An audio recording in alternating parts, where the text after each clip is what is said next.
Mike, turn your games down. Alright, we're episode 205 of Games My Mom Found.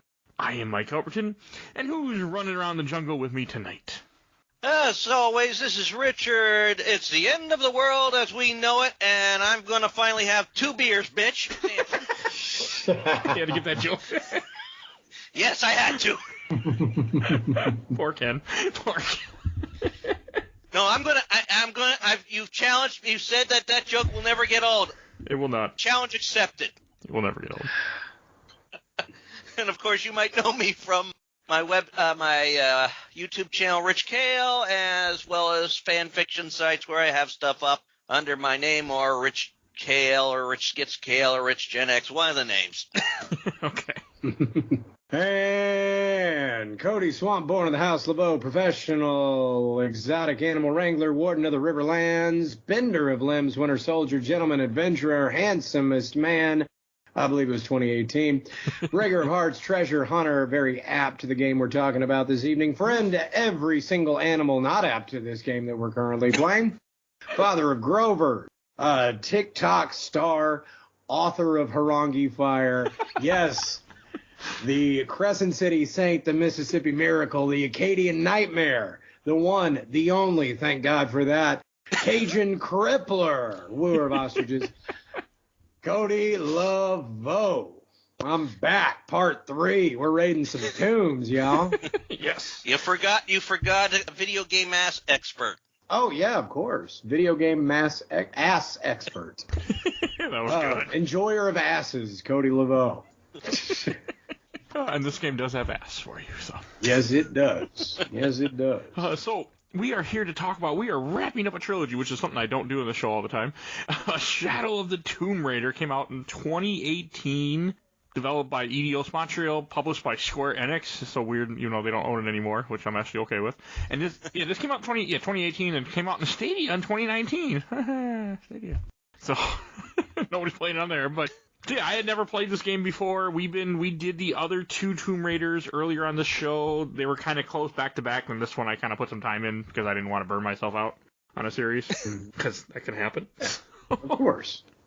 But this is the end of the reboot trilogy, which, I think we're getting another one, which I'm assuming won't have nothing to do with the series, or will be years farther ahead or something. Some kind of crap like that. Who knows? Who knows? Doesn't matter. But yeah. So that's what we're here to talk about tonight. I'm going to kick this thing off by doing a shot, which I do with every single time that I'm on one of your podcasts. You can see that. It is Drinking My Baby Goodbye, which is my favorite Charlie Daniels shot glass. Excellent song. Cheers. I'm drinking something. Southern Comfort. Drinking Bacardi and rum mixed with juice mango juice that I bought at the store today. Don't chase it at first. I like that Southern Comfort to burn just a little bit. That's because you're Texan. And while I said I was going to have 2 beers, I just have Coca-Cola.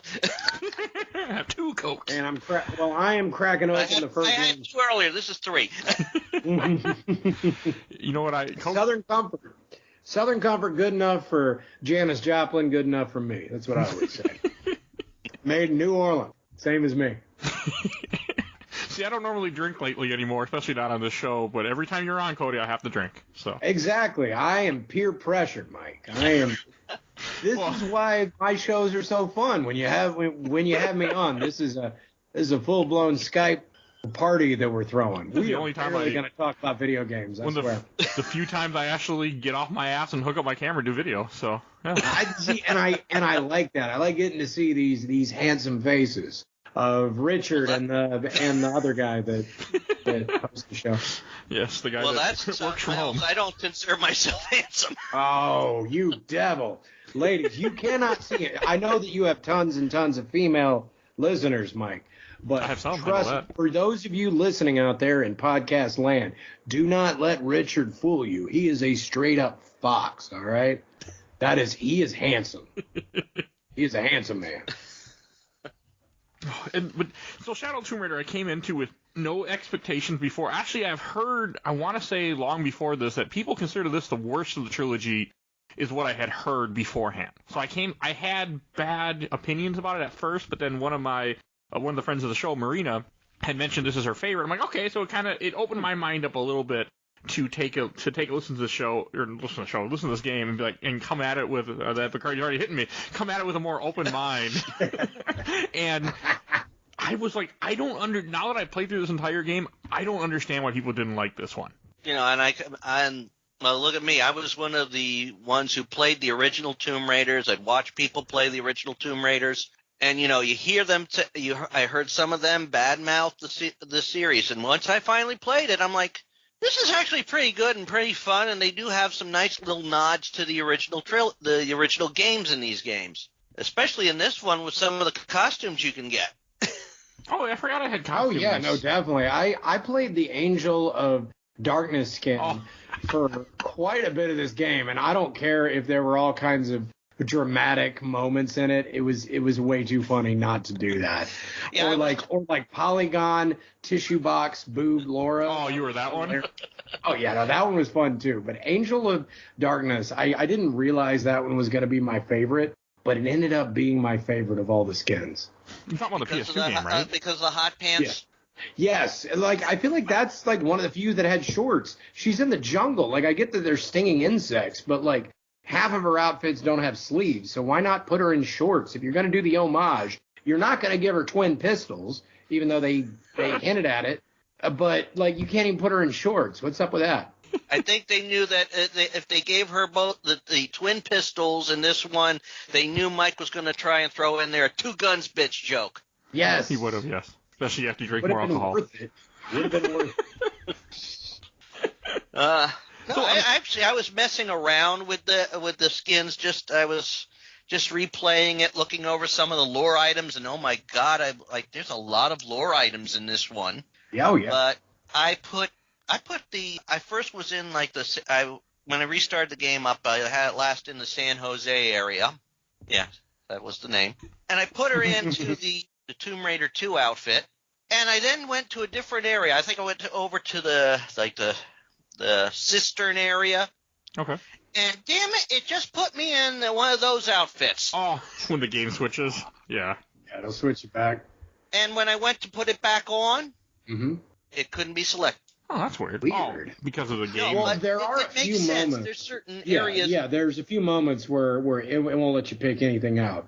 Yeah. Like specifically around the hidden city, I think it was. Yeah, the TV. When she has to wear the rebel outfit, and then she has to wear the most I am skipping ahead because that does That's fine. bother me. I have some thoughts about this because this game is incredible. The plot is not good, like not even a little bit. But very, very fun game. It is bad plot. There are some key moments where you have to wear the outfit. One of them is the Skull cult member green, which is a great looking outfit. It has horns and she's like evil. Yeah. So she rolls up to the enemy cultist base. They know her. They've seen her at this point. And she's a white British woman. Never mind that there doesn't appear to be any women in this cult. But she pops up like, hello, I'm part of your cult, I am. And they're like, all right, lady, you don't know the secret password. And she's like, chim chim chiroo, the eyes at dawn. And they're like, well, she seems legit.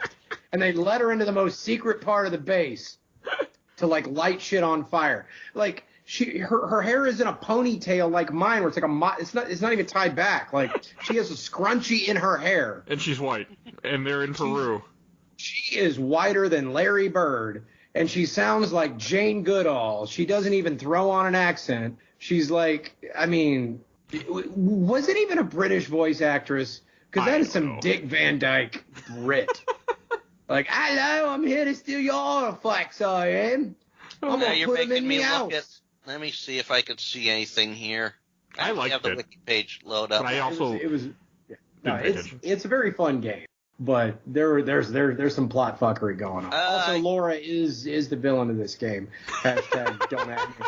Laura is okay, and I've been saying this for 3 games now. Is it Laura or is it Lara? Because they call her both. I think it's okay, Laura. because like even Jonah calls her Laura, but I feel like at some point even her own father calls her Lara. So I feel like it is supposed to. It's just one of those things.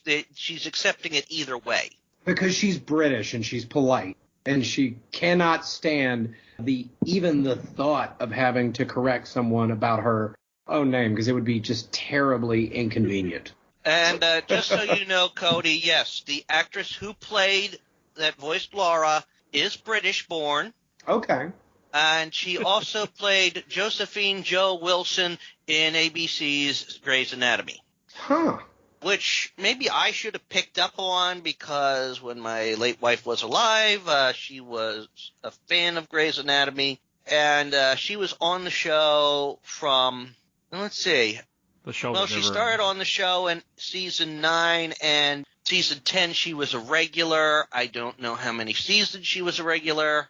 That show is no, she was actually the character was on the show as far back, very recent, at least last one it says here on the wiki, 2020. Okay. Yeah, I remember that when I first moved out to Minnesota in 2007, that show was on, and I'm still living in Minnesota, and that show is still on, and I'm just like, my God, that show ran longer than Jag. I swear to God.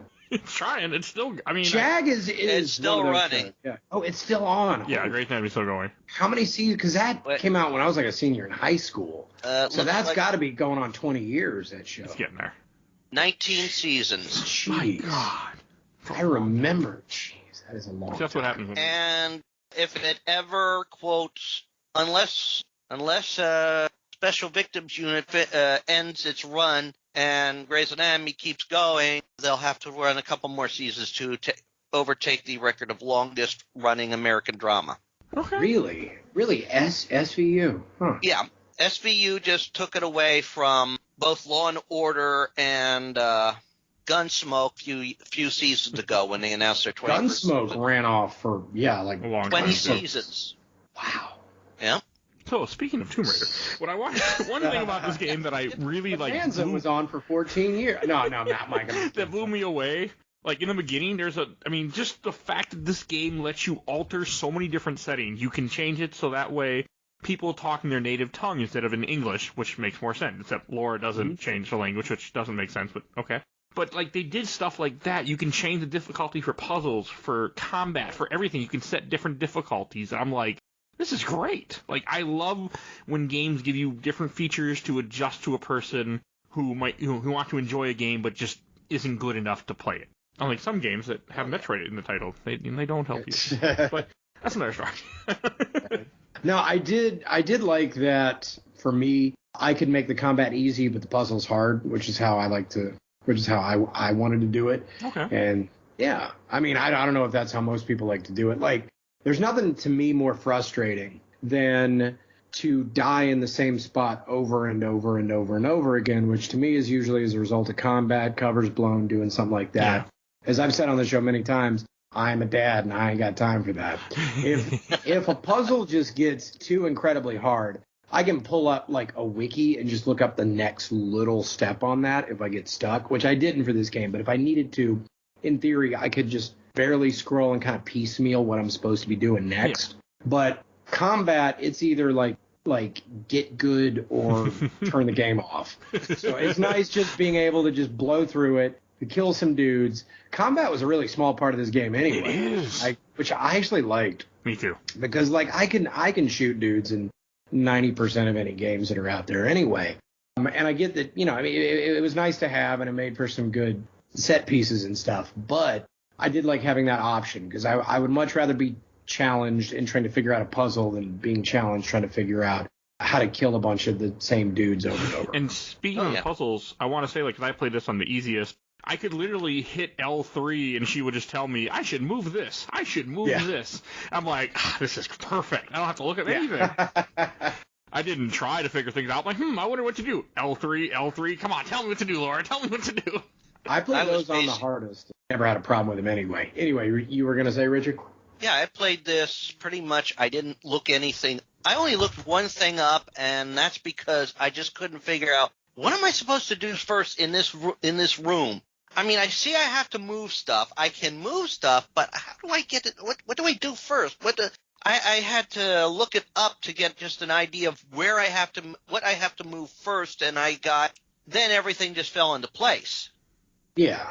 And it's usually always just something really obvious. I know that I've gotten stuck on that in games where it's like I'm just standing around, just I have no idea what to do next, and you'll look at it and it's the most obvious thing. It's like not even a puzzle. It's just like walk here, you fucking dingus, and you're like, oh yeah, I guess I should. But it's like literally you'll just miss a wall that you didn't see or something. Yeah. Oh yeah. And that's it. It's not I know, bad. it's like never a puzzle, yeah. And also, like, I'm assuming it was on hard difficulties, too. If you press a certain button and does, like, your eagle sense, or whatever the hell it's called, it would pinpoint stuff that I want to look at and go, okay, that's a thing of interest. And that eagle sense was different, I think, depending on what your difficulty was. I think on the easier one, it'll, like, highlight the enemies, but, like, on my setting, it wouldn't. Okay. So it'll, the one I did, the setting that I did, I got like some gear when it was close, like if there was scrap, but it wouldn't show me animals. I think that's a skill point you have to get later on, though. But it would show me climbable walls, and that was about it. So I never felt like I was lost, because I'd be like, oh, where's the next rock face? And then it would show me where that was. But as far as anything else, I turned it up to the hardest, and it wouldn't show me much of anything unless I was really close to it. I liked how it looked for the set of the skill building. Mm-hmm. Because this time around, I mean, you could select certain skills to advance when you wanted to advance some. Some unlocked once you advanced one skill to a certain point. Yeah. Mm-hmm. And then there were some that if you complete certain tasks, you unlock the skill. Yeah. That was actually a clever idea. Or the tombs, too, unlocked skills. Yeah, the tombs also. And sometimes you need them to advance the story, too. Right. I feel like most of the skills, though, were fairly, like, I'm not sure how much I actually got out of the skills. Like, there was the underwater breathing one I felt like was pretty useful. Oh, yeah. And then past that, like, even the weapon upgrade was like, oh, well, this one will unlock the next round of weapon upgrades. I had the weapons from the old games that it'll put, because, like, I played it on the PC. So from Rise and the first one, the Tomb Raider other two, and Rise. yeah, 2013. yeah, right, is that it will incorporate some of the guns as soon as you unlock just the standard version. Okay. So I just used those, and the only reason that I ever upgraded any of the other weapons is because I maxed out on scrap, and I'm like, oh, I should probably get rid of this and get some more. But I never even used those. I didn't either. Yeah, like I didn't need to. I mean, of course, I was also playing on the easiest setting for combat, and there was so little of it that you could just hardly even tell anything. I just kind of shotgunned everything. Wasn't that nice, though? It was beautiful. Loved it. I mean, compared to like 1 and 2, where especially 1, where she murders a fucking city, and you look at this game where she just murders a town or a village, not a city. Well, I mean, she did murder a city with a flood that she caused. An earthquake she caused, but I'm talking about like gun combat. Like, I know I didn't have to actually do anything with it. We just took an item story-wise, and the world ends, and it's okay. It wasn't me having to put bullets in their heads. Exactly. It wasn't you having to do it individually. She was much more efficient at genociding everyone with a biblical flood in Mexico. Let's put Lara it this way. is the villain of this. She takes a dagger that she knows she shouldn't have taken, drowns a bunch of children. She drowned the children. We saw one fall off the side of a building. That's your fault. The blood is on your hands. And then you kill a bunch of native demon things while you're underground, like the monster, zombie, Mayan, not Mayan, Inca, not Inca things, which have thoughts and feelings and hopes and dreams. And you killed a bunch of them. Who only attacked you because you invaded their home. And then it's very clearly shown in her childhood that she and her family are taking artifacts from other nations and not even putting them in like the British Museum, which would be kind of shady at best, that they wouldn't belong to their own nations. But no, she's even doing that to show off for like educational reasons. She's just keeping them in her house. Which I don't think it's strictly legal, Well, hey, what they don't know you have, it's okay. She's very British, is what I'm saying. This isn't even Indiana Jones. It belongs in a museum. In Chicago somewhere. No, she's just taking shit. Lara, you're just taking. I mean, you can say that you're trying to save the world. You could totally collapse something and leave it underground. No, you're taking that shit You're putting it in your backpack, and you're throwing cocktail parties for you and your rich prick friends, and going, look at what I saved from the native peoples of such and such island somewhere. Lara I'm guessing also you didn't get all the lore or anything like that, Cody? No, I did, and it made it worse. No, I didn't read any. no justifiable reason for any of this. Well, and that's part of the lore that gets uncovered throughout the game, but it sort of ties into what Trinity was trying in the last game. Mm-hmm. Well, what they were initially thinking they were going to do when they got the what was it in the last game? Immortality something, but I don't remember what item it was. Well, they were trying to get that, and then Trinity believed it would, quote, reboot the world. Which, were they very specific about that?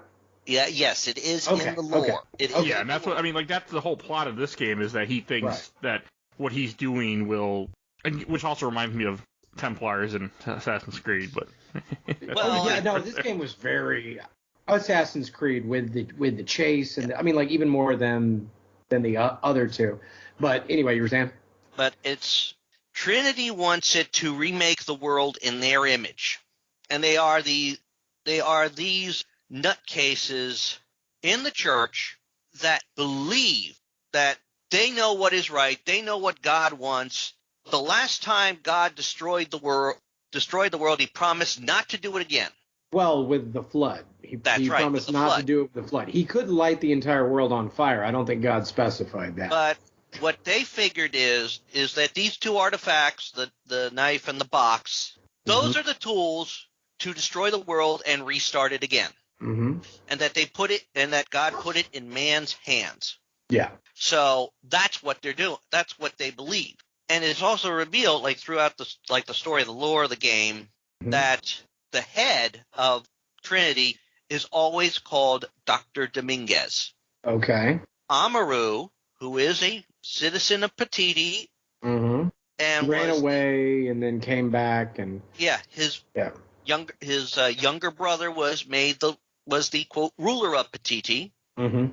So he took on the responsibility. He and Trinity took on this cult of Kukulkan to basically gain control. And I think in some ways Amaru was playing his own game, using the resources of Trinity so that he can recreate the world in his image, which means just Petiti. Right. Which even if Lara needed the box and the dagger and a few other things to keep them out of Trinity's hands, then why did Croft Manor need, like, a Spanish conquistador armor and a bunch of African masks and, like, a baby T-Rex skeleton and the White Queen and, like, a bunch of other stuff that probably belonged to the other nations that they were originally found in? Well, especially since, statistically speaking, that the T-Rex was probably found, like, in Montana, because a bunch of the T-Rexes were found here. # give them back to the USA, Lara.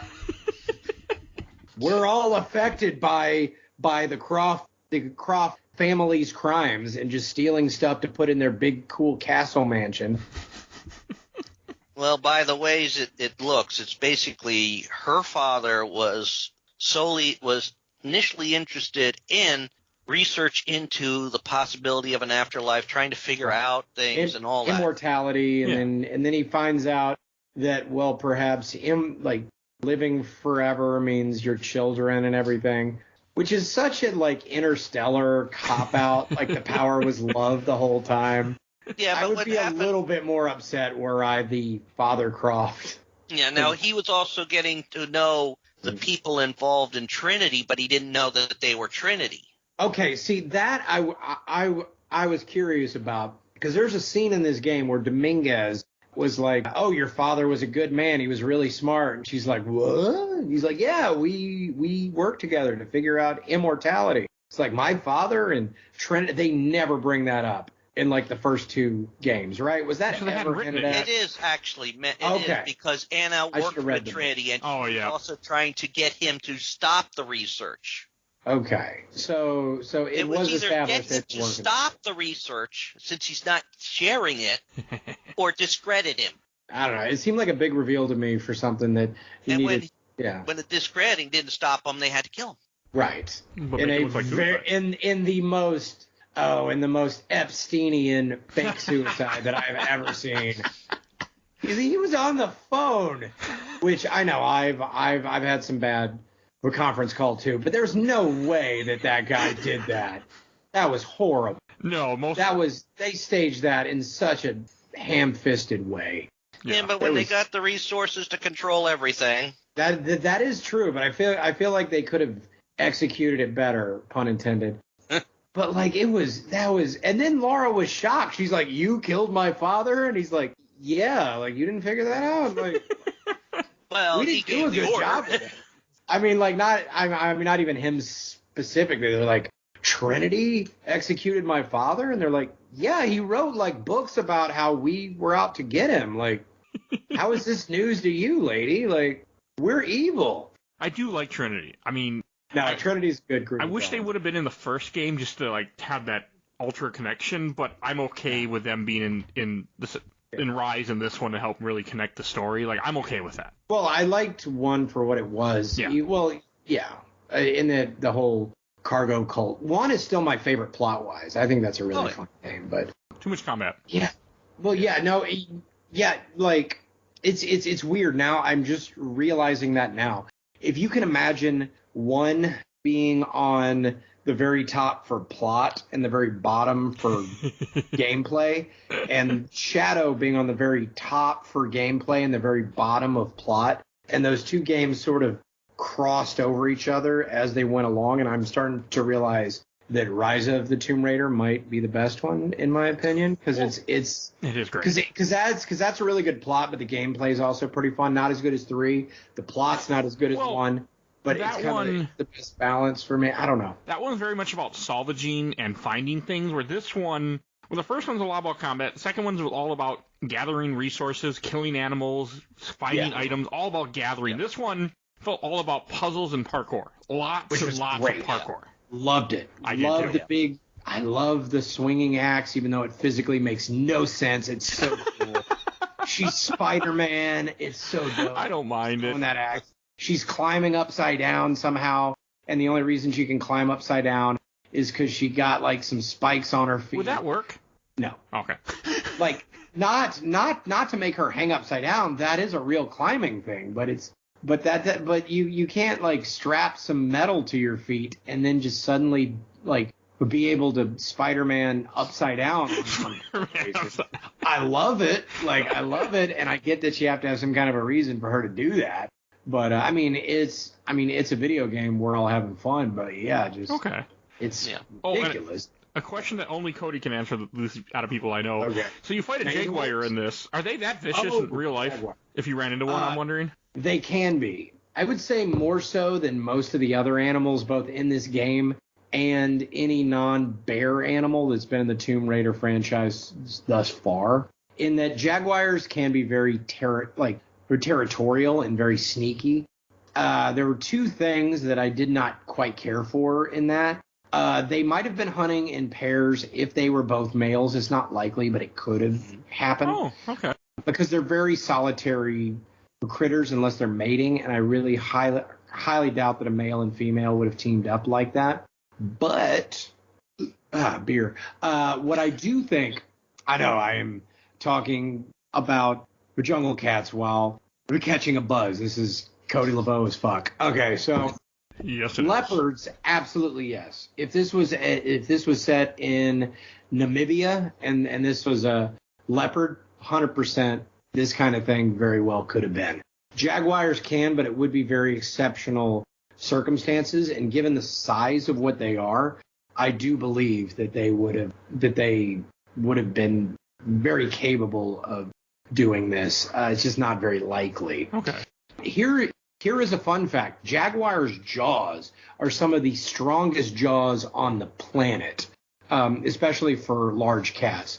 In that if you want to crush a human femur, a jaguar is the best way to do it. Whereas even a tiger would have a little bit of a hard time with it. So just as little fun fact, if you were trying to say get rid of your first husband because at a tiger refuge in Florida, just as a for instance, I don't know. An example. I can't get slandered for anything. This is just a hypothetical situation. But if you're wanting to make your husband disappear and you need a large cat, let's say you have access to, I don't know, about 85 bobcat. It's a very specific number, 5 tigers and 3 jaguars. And the year is early 90s. Then what you would do is you would dismember the body. You would feed the soft bits to your bobcats. You would feed about 8 pounds each to each one of your tigers, and you would save those very difficult to bite through marrow-filled femur bones for your jaguars, assuming that you had one on the books at that time. Careful, Vasquez. I'm sorry, what? Somebody just opened the cold case files. No, that's been open. I don't know. After that documentary. Who am I? Who am I? I don't know about any about this. I work with cattle. I have no idea about any of this. Yeah, a bunch of cows. Yeah, okay. A bunch of cows. That is technically true, Mike. Okay. Yeah, well, we won't bring up that pic you shared last time, so. No, technically speaking, the Jaguars do have some of the strongest bites. So that's one of the more unrealistic things about this game, is as soon as it bit into her back, she's done. She's dead. It's over. You don't come back from that. You are talking an animal with a tooth, with 4 teeth that are larger than your thumb in both width and length. So you can imagine a tooth about like that digging into your back to the point where it could lift you up. You are deader than fried chicken. You're deader than Good Friday. You are. It's over. Huh? You are done.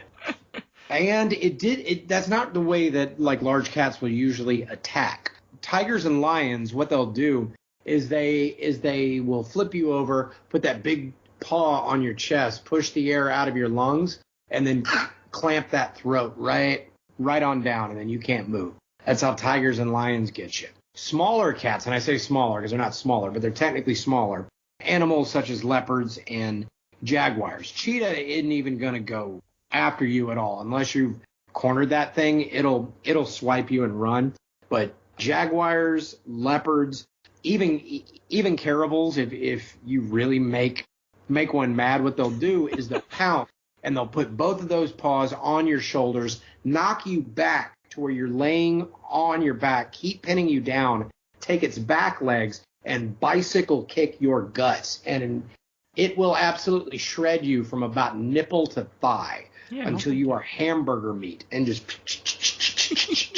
with those back legs. So if you ever find yourself attacked by a leopard or a jaguar, the first thing that you should do is you should bring your knees all the way up to your throat and tuck in that throat.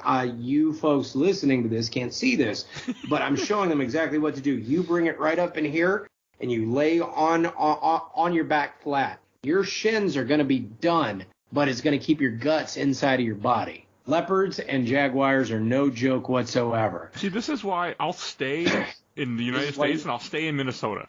Oh, I'm good. Come on.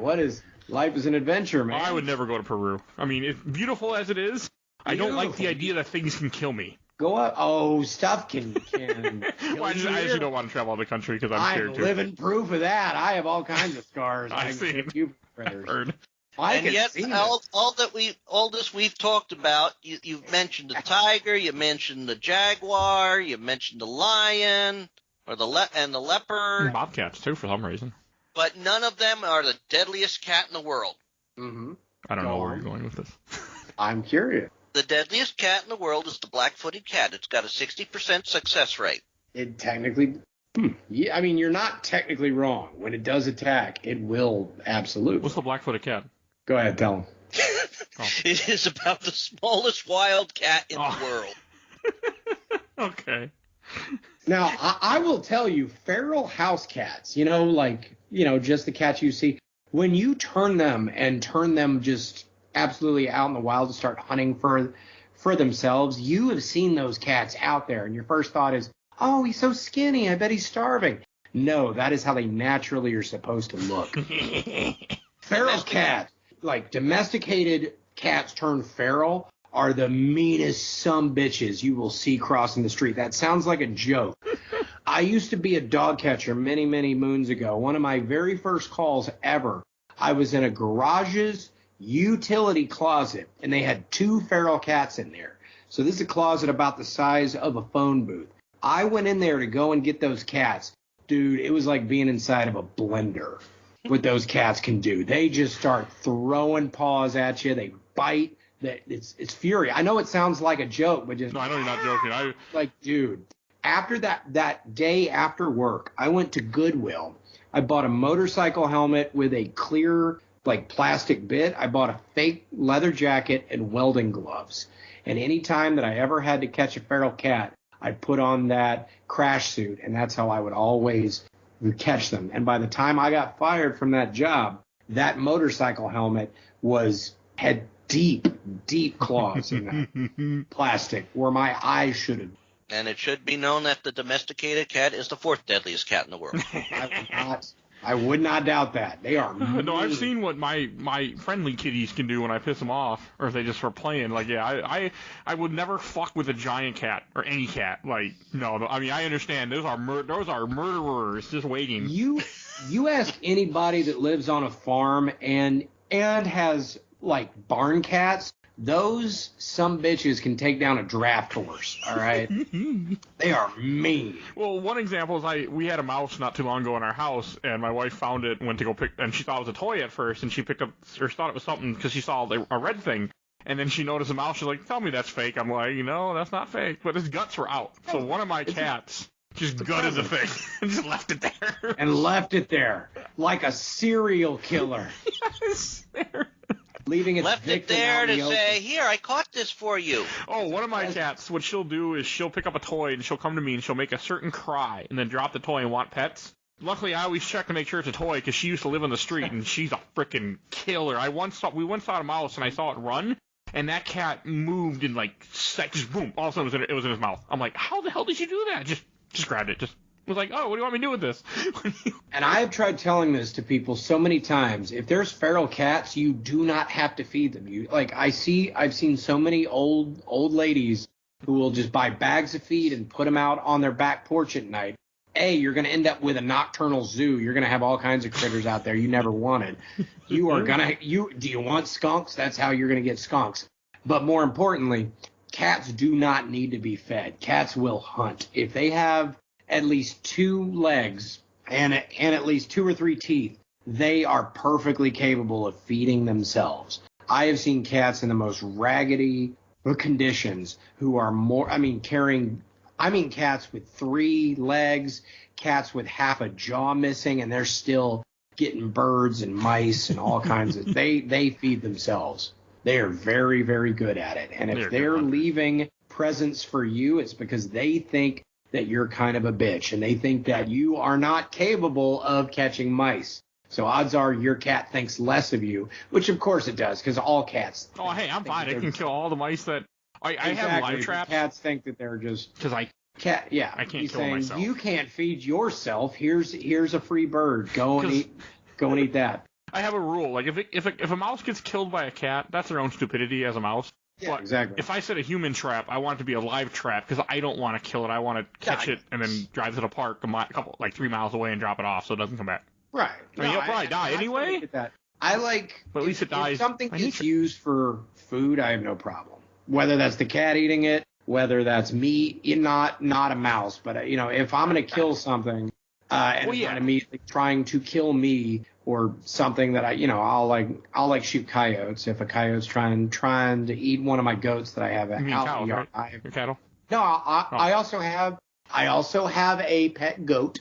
He lives in my yard. He's on my TikTok. He's named Geddy Lee after the lead singer of Rush. If you're a fan of Rush, does that joke hit at all? Nope. Okay, I got it. Yeah, okay. Richard gets it. Today, Tom Sawyer gets on you. He sounds like a goat.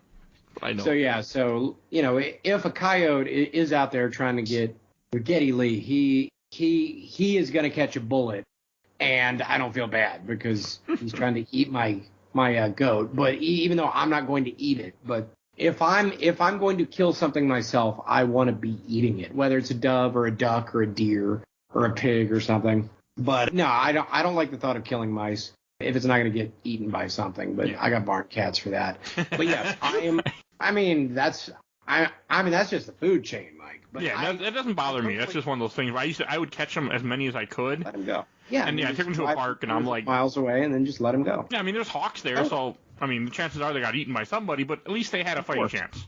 And it's at least in the food chain. It's not something that just gets thrown in the trash or flushed down the toilet. Yeah. Whatever. I mean, don't flush mice down your toilet, because that's how you get snakes, Mike. You're learning things. That's how you clog your toilet too. Oh yeah, that's actually the more likely, yes. Realistic. Oh, thing. But speaking of animals in this game actually didn't have as much hunting, like compared to Rise in the first Tomb Raider. I didn't. You don't hunt. You don't have to. No.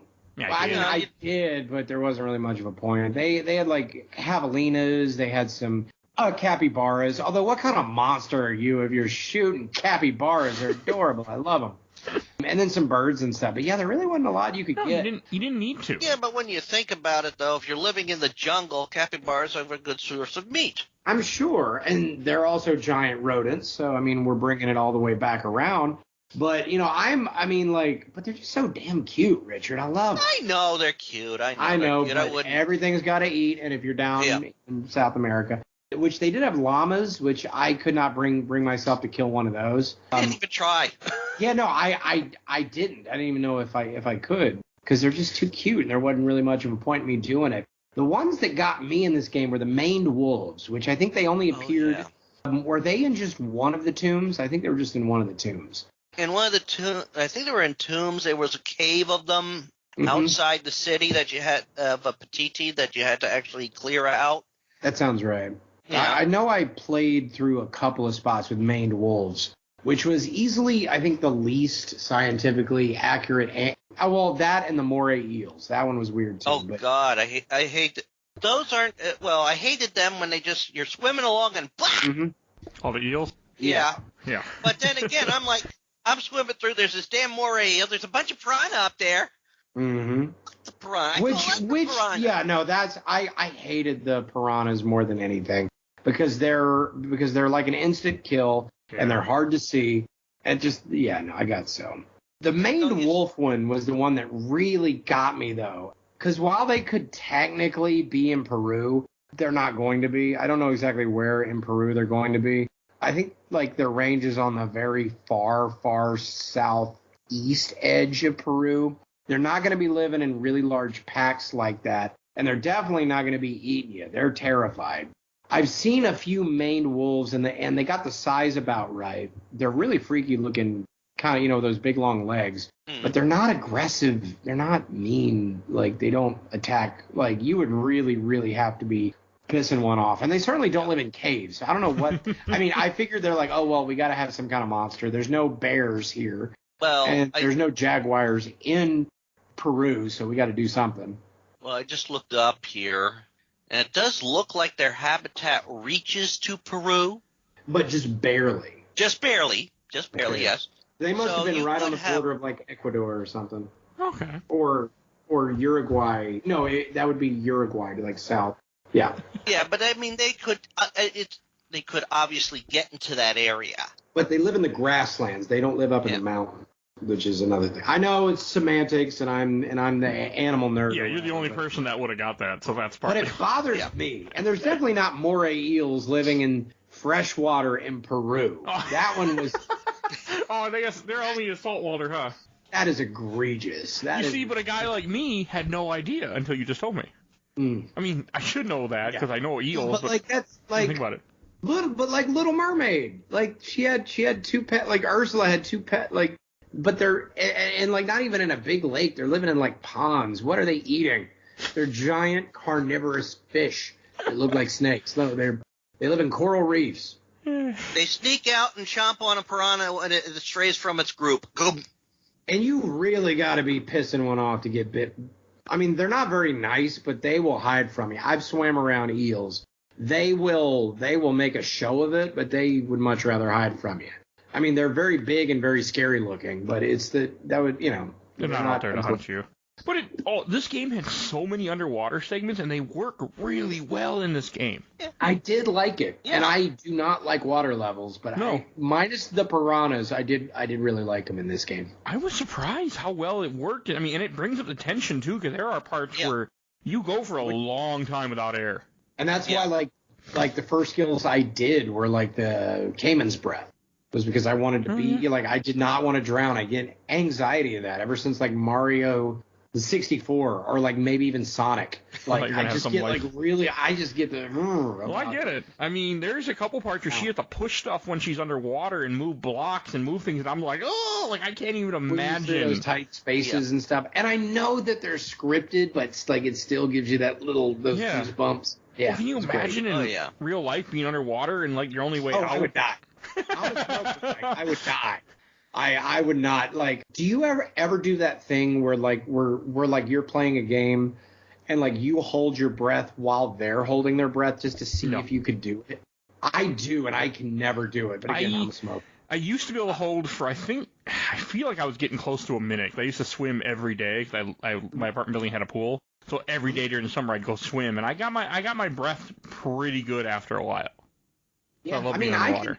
And I do too. I can free dive and stuff, but just it's when you don't have control. Like I used to do treasure diving. I used to live right on a river, Texas. I mean, not like treasure dive, but like when I say the treasure hunting part of my thing, that's not just some cool shit I say. I used to live next to a river, and it was a big tourist town, and so that's one of the big things that you do here in the central Texas is you float the rivers here in like inner tubes and stuff. And so during the summer, I would go out at like 6, 7 in the morning with my fins and my goggles, and I would dive 10, 15, 20 feet down and get like wallets and Ray-Ban sunglasses. I once found a better pair of fins than the ones that were on my feet, and I use those now because they were buried down at the bottom. But yeah, I used to go down there and I was fine. I would just take like a big like breath of air and then slowly breathe it back out as I was swimming. And then I would get down there, search for 10, 15, 30 seconds, and then just push off and go straight back up. And I never got scared doing that. I got a lot of cool stuff doing that. Made, a fair, I mean, not like a fair, but, but I would make like beer money doing that. And it was fun, and it was a good way to be in shape. And and you go swimming at 6 in the morning. No, I loved it. I mean, with the last name, I'm very obviously Cajun anyway. All of us got web feet. We're all really good swimmers, just living down on the bayou, swimming around alligators and stuff. But it's that thought of being trapped under there. It's like there's nothing like if there's something above, like going into caves just freaks my shit. Yeah, that's gotta be scary. I just can't do it. Or like those little crevices of like she's having to pull herself up through it. It's fucking terrifying. I would die. I would literally die. I don't think I could even do that myself. No, I mean, I've been in tunnels, not underwater tunnels, but I've been in tunnels. I've been in storm sewers before because I was an idiot. And I remember going through them and like just imagine being in something like that where you're just swimming through like, no, thank you. No, thank you. Water scares me like that. Only there. So another thing about Tomb Raider that this one I felt like, talk about like the gameplay. It kept all the gameplay from the original two games really and just added a few new things. But it really didn't she didn't lose all her abilities, which was nice. She still had all the abilities that she came with and stuff that she learned. It wasn't like it didn't have a Metroid type thing where she lost everything. That was nice. It was nice that there was no, you got new stuff a little bit, but for the most part she had a lot of her abilities, and I like that. Yeah. Oh yeah, no, I definitely did like a plus. I do like some of the new types of weapons she got in there. I mean, in this one she didn't have poison arrows; she had fear arrows. Which I like those better. That was really fun. I only used them once. No, those are fun. And did the other games have the same stealth like this game did? Because the stealth in this game was something else. Stealth was definitely a lot more in this game than it was in the other one. And that's another thing where it was very Assassin's Creed is that had the same thing where like you would hit someone with a dart and they'd go crazy and start killing all their friends. Yeah, it's always fun. Yeah, that was just so fun. They got a whole. You see a lot of enemies there. They don't see me. Aim for the biggest one, and then shoot him with it, and then let him clear out the rest of them. Yep. Oh, but like, nuts. And the fact that you can put mud on yourself to help disguise yourself more, that Very was fun. Rambo-esque. Yeah, that was fun. That was good. That was Very, good. very Rambo-esque. Yeah, and then you would because you would sneak in the frickin' bushes. You could sneak against walls and just grab guys and just. Oh, I love that. That was some intense gaming. Like I was like, this is fun. Yeah, This whole game was very, MGS3 in a lot of ways. The more like being in the jungle and the stealth and the weird animal stuff. Yeah, actually, the more that I think about it, it's very good like that. I mean, and this game was just. I mean, I really enjoyed the setting. I enjoyed being in South America for a change. Yeah, because I feel like we better don't. than Siberia. Yeah, I'd rather have South America. It was beautiful. I mean, this game's beautiful though. Like the graphics are freaking beautiful. Oh, yeah. I really enjoyed that. It was definitely a nice touch for them to give all that lore on the Incan and the Aztec civilizations too, and their beliefs. Oh yeah. I like that we get. I mean, I like all that. I like the. I know we talked about it earlier, but I want to say I did like the plot. Like I don't have a problem with. You are right. It is the weakest story of the three, but I still enjoy it for what it is. Like I enjoy the fact that it's some guy who's trying to cover up a hidden city, and he was kind of groomed by this organization. I liked all that. Oh yeah, definitely. Yeah. And going to what Cody said earlier, this all starts because she grabs the dagger. Yeah, she fucks And up. she grabbed it not because she wanted to use it. She grabbed it to keep it out of Trinity's hands. She didn't How will that realize work what out, it was unleashing. I mean, a lot of people who find artifacts don't think of the spiritual aspects behind them. And she's not as, quote, cerebral as her father is at this point. Definitely. If she's thinking this is something Trinity wants to get a hold of, I better get it first and keep it out of their hands. How's that work out for her? I also is it also like anytime she gets anything, like Trinity instantly gets away from her. Oh god, they take everything from her. She gave it up willingly. Like I don't know why they didn't shoot her when she had the box and like she had Jonah. Like they had a gun to Jonah's head, and she just walks out holding the box. Like Dr. What's his nose should have just killed both of them. Dominguez. Yeah, Dr. Dominguez should have just shot them both right there and be like, well, I guess I'm gonna rebuild the world in my own image. And he's a cold-blooded killer too, so it's not like you know, he it's not like just it's shot me like, oh, thanks, bam, bam. Yeah, because they should have killed her many times. It also could be that they didn't deem her a threat. Oh, they did though. She killed a bunch of their dudes, and she kept telling them, "Hey, get the Croft lady, because she's Well, that was Rourke. Voorhees, one of the military commanders. He knew the threat she was, and maybe Richard's right that when it comes to Dominguez, he didn't really see it like Rourke did. Rourke was the military guy who's like, we need to kill her. Yeah. Where Dominguez had like this weird illusion that she would work with him or something, I think. He did think that was possible, and he might have still thought it is possible. I mean, let's face it. When she came out with the dagger, he thought she had the box. Right. Yeah. When she didn't have the box, well, they were certain where the box was. They were going to go into the tube. But then you find out. This wasn't the first time they knew of Petiti. Mm-hmm. In fact, I wouldn't be surprised. I was trying to double-check the lore. I wouldn't be surprised if they were the ones orchestrating the famine that was affecting Petiti. Interesting. Oh, yeah. That's an interesting theory. History proves that that's what you do if you want to take power. I mean, look at, Hitler, for example. He burned down the Reichstag. Oh, yeah, sorry, he didn't do it. Sure. And that's how he took power. If that building wouldn't have been lit on fire, he probably wouldn't have gotten power like he did as quick as he did. I mean, it's the same idea. You need a horrible thing to happen. Sometimes you have to orchestrate, dictators and, tyrants have orchestrated it. And like, oh, look what happened. And then they take over. Like, it's not completely you can believe that. And no doubt that while Amaru was going up the ranks of Trinity to become Dr. Dominguez, because it is revealed through some of the lore in that game and some of the side quests and the side chapters that Dr. Dominguez is not a person. Right. It's the title for the head of Trinity. Oh. Much like James Bond, it's not a name, it's a title. That's cool. But you can see, though, when you look into the lore, Amaru's biggest concern, it's even shown at the end of the game, isn't Trinity, it's Petiti. Yeah. It's his homeland. Yeah, he's trying to protect it. Yeah. And I like this idea. Well, yeah, he's going to kill everybody, but still. Yeah. I like this idea of a hidden city of people who are not affected by the rest of the world, who live in essentially like what the 1600s, 1500s, live a much different society. I like that idea. I mean, I believe that could happen. I mean, we've seen, there are tribes out there of people who aren't socialized, for lack of a better word. But a little bit more civilized than we are now. Sentinel Island, places like that. No, there's still like uncontacted tribes out there. Yeah, I think that I like that idea.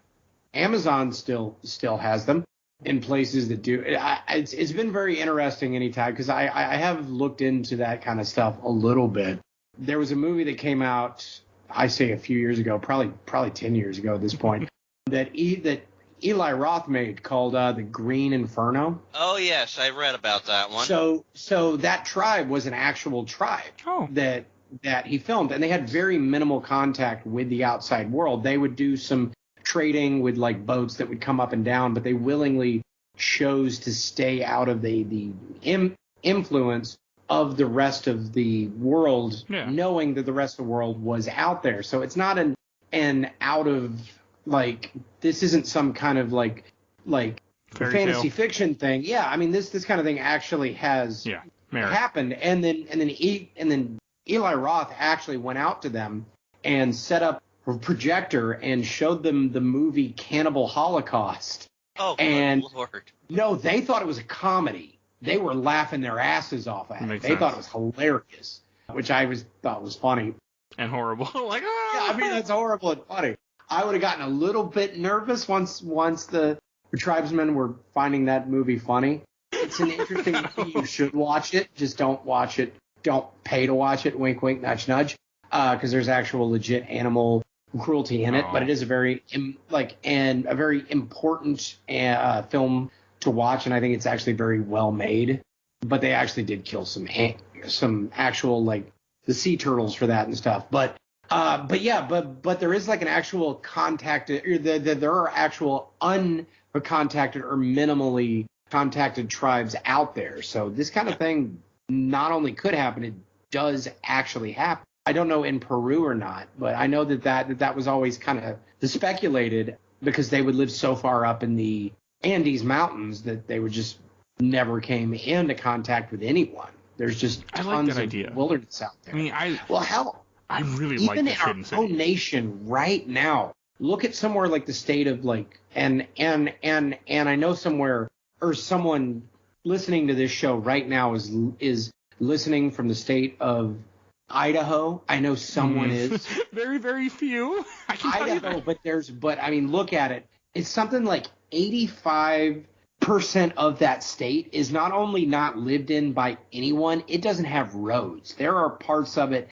that have never, as far as we know, have had their eyes laid upon by civilized man. There could be tribes, there could be Bigfoot out there, and you would never know it. I am talking massive, like parts of that state that are bigger than other states that, as far as we know, no one has ever set a foot on. Oh, for example, we've had one download in Idaho last month. Idaho guy. All right, from last month. Call into this show. Mike's personal phone number is 381. No, I'm You can email. Hey, join our Discord. You can join our Discord and tell us. If you're from that state, let us know how much of that state is uninhabited. There is no one on it. Pretty much anywhere between Boise and, let's say, Casper, Wyoming, there's nobody there. There's not a road. There's nothing. There could be tribes in there, and you would never know it. And that's where Bigfoot lives, Mike. I will not believe in Bigfoot. On this. 100%. Oh, no, 100%. This isn't drunk Mike talking. I really think that there has to be something like that out there. Well, he's kind of like lycanthrope, where he's a normal man, and with the shift of the moon, he grows hair and he turns into Bigfoot, which is why you'll find the footprints, but you'll never see the guy, because he's only Bigfoot for one night a month. He is a werewolf type of creature. It sounds crazy. No, I honestly think that, I mean, I'm joking. Well, I shouldn't say I'm really joking. I do believe there could be a Bigfoot. I think that Bigfoot is real as shit. I mean, there are, I agree with you. There are areas, and I think that's one thing that's so interesting about this game is the idea of taking an area that modern man doesn't go to, and that there's this whole hidden city and these people who are just trying to stay hidden. And I really like that. I like everything that goes on with that. And I love the idea that your whole adventure in this game is to, pretty much help these people out. And there's so much good stuff. Like they're doing sacrifices just like the old days, and I really like all that. But they're also sacrificing their enemies, which I think is we do the same thing, kind of. So,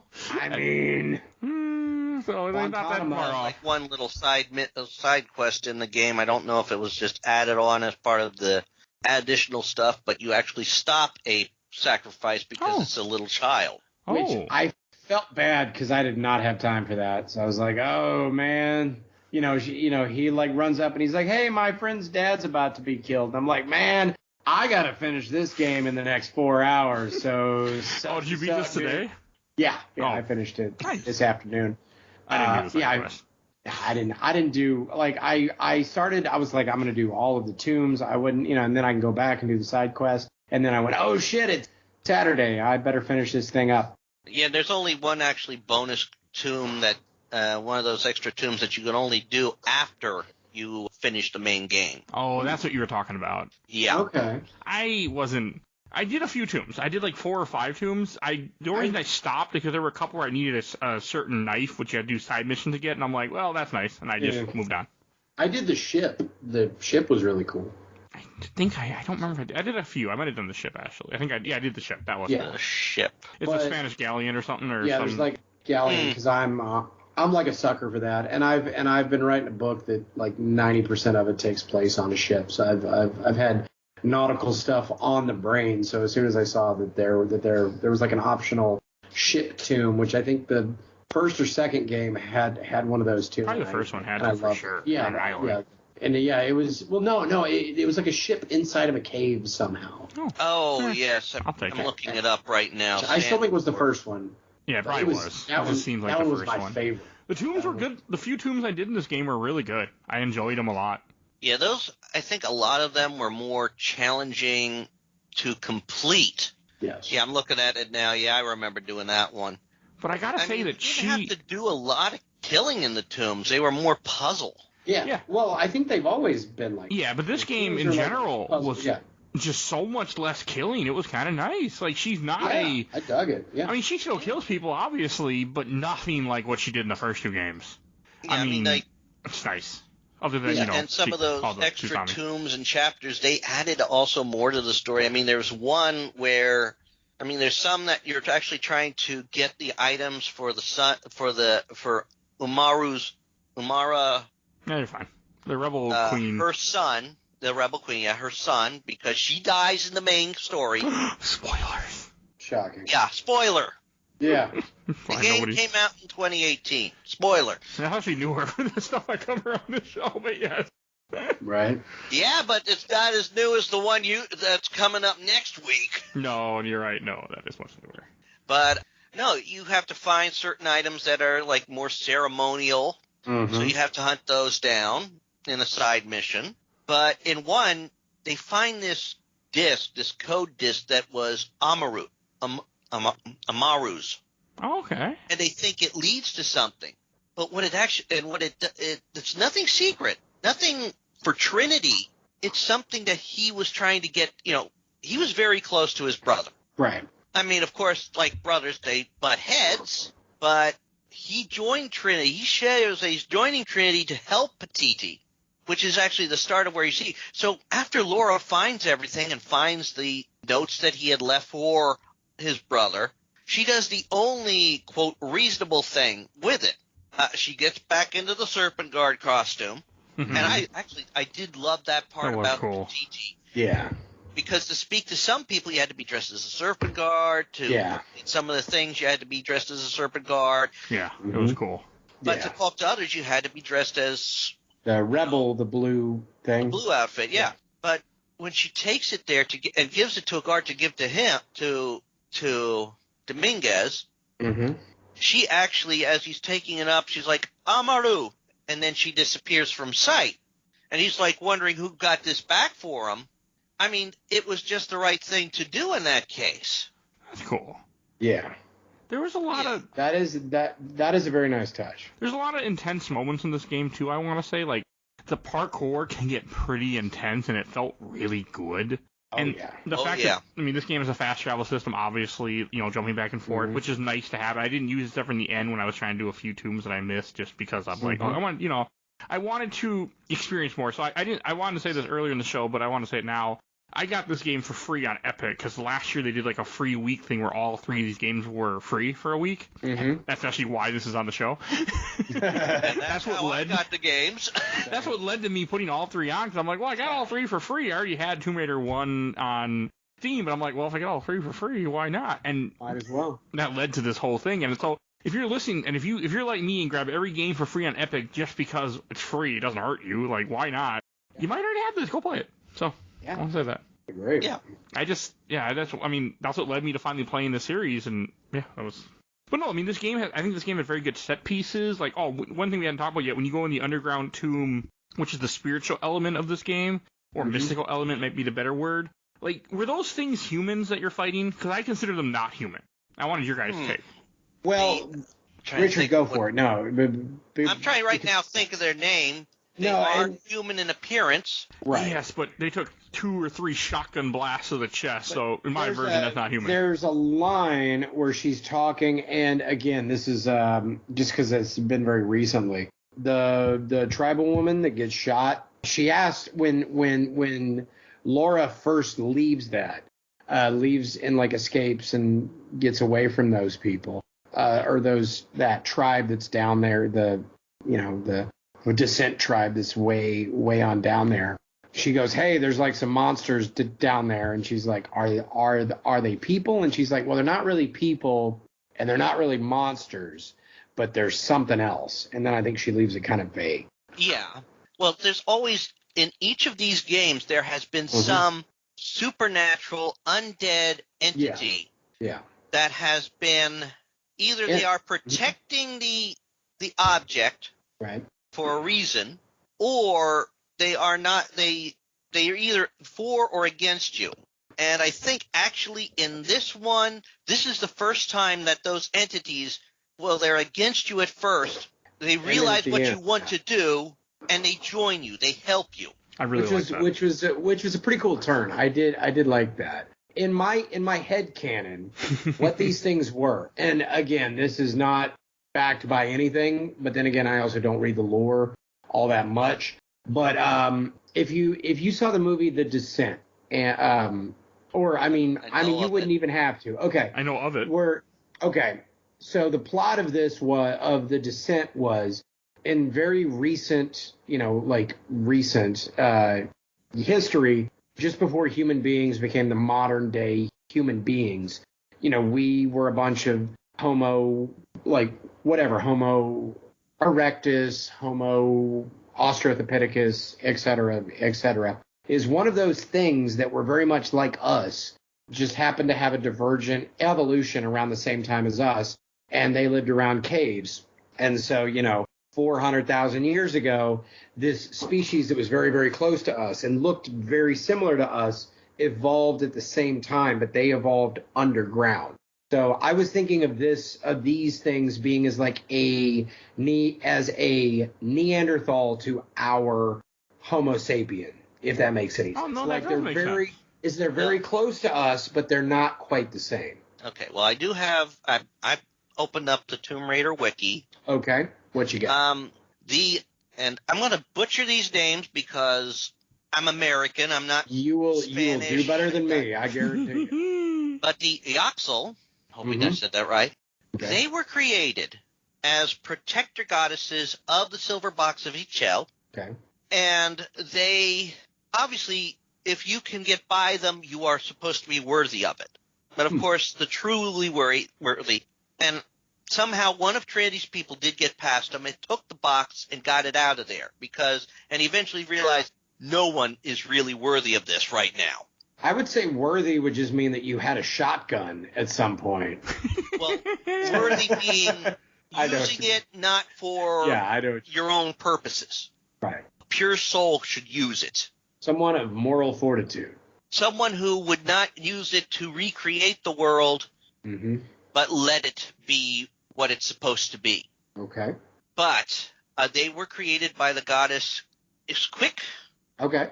So they are not human. They are humanoid in appearance. Mm-hmm. It probably takes a hell of a lot to kill them. Their main leader in that group is Crimson Fire, which is modeled to be female but has apparently a male voice. Okay. At least that's from what I've gathered from, considering the portrayed by, and the first's name is Sebastian, and I don't think there's any females named Sebastian. At least natural-born females. Right. But they are supposed to, quote, guard until the box is properly used. Mm-hmm. If it's not someone who's going to properly use it, they will fight like hell to get it back, which means if you have enough firepower and are selfish enough and have enough firepower on your side, you can probably keep them off until you use it. Dr. Dominguez. And he was stopped, thankfully, but we're jumping ahead a little bit there. Mm-hmm. That's fine. But they were also working their way to San Jose, where the box was then was taken to be hidden. Okay. Because there is, and this ties in with the end, once they fulfilled their duty and done their duty properly, they are to return to Ixchel, or Ixquick, however you pronounce the name. Yeah. It's Xquic. If you can pronounce that better than I do, thank you. I cannot and will not try. I gotta be real. I actually kind of like my own head canon more on that. I mean, and that's not on you. I really like the thought of humanoid creatures that are very similar to us but aren't us. And then somebody went down there and went, oh, there's like these troglodytes down here. I'm gonna put my magic box in the middle of them because they aren't gonna know what to do with it. But they're feral, so they will kill anyone who comes near it. And I can be like the cargo cult magic god. Like I can convince these things that I am their god because they're smart enough for that. But they're going to disembowel anybody who comes down. I like them. I like the thing fighting them. I like how they're like. Yeah, I thought they were cool. There's a lot of lead up to them too throughout the game, which I think is cool because you see people just start going disappearing. Or getting murdered by something. Wish there had been more of like a horror element. I mean, and there was. I like the little, I like when games. I think Half-Life 2 might have done this the best, where there's like a little horror chapter like right in the middle of that game, and it's like you turn down the wrong path, and oh my god, there's zombies now. That's a game I play. Yeah. Oh, Half-Life 2, yeah, but like. Ravenholm, right? It turns from like a military shooter, and then whoops-a-doodle, we end up in Ravenholm, and it's run over by head crabs, and there's a crazy priest, and there's a freaking gravity gun now, and everything's dark and scary and wet, and there's just like one day coming out. Oh, yeah. Love it. That. I don't understand how I've never played that game.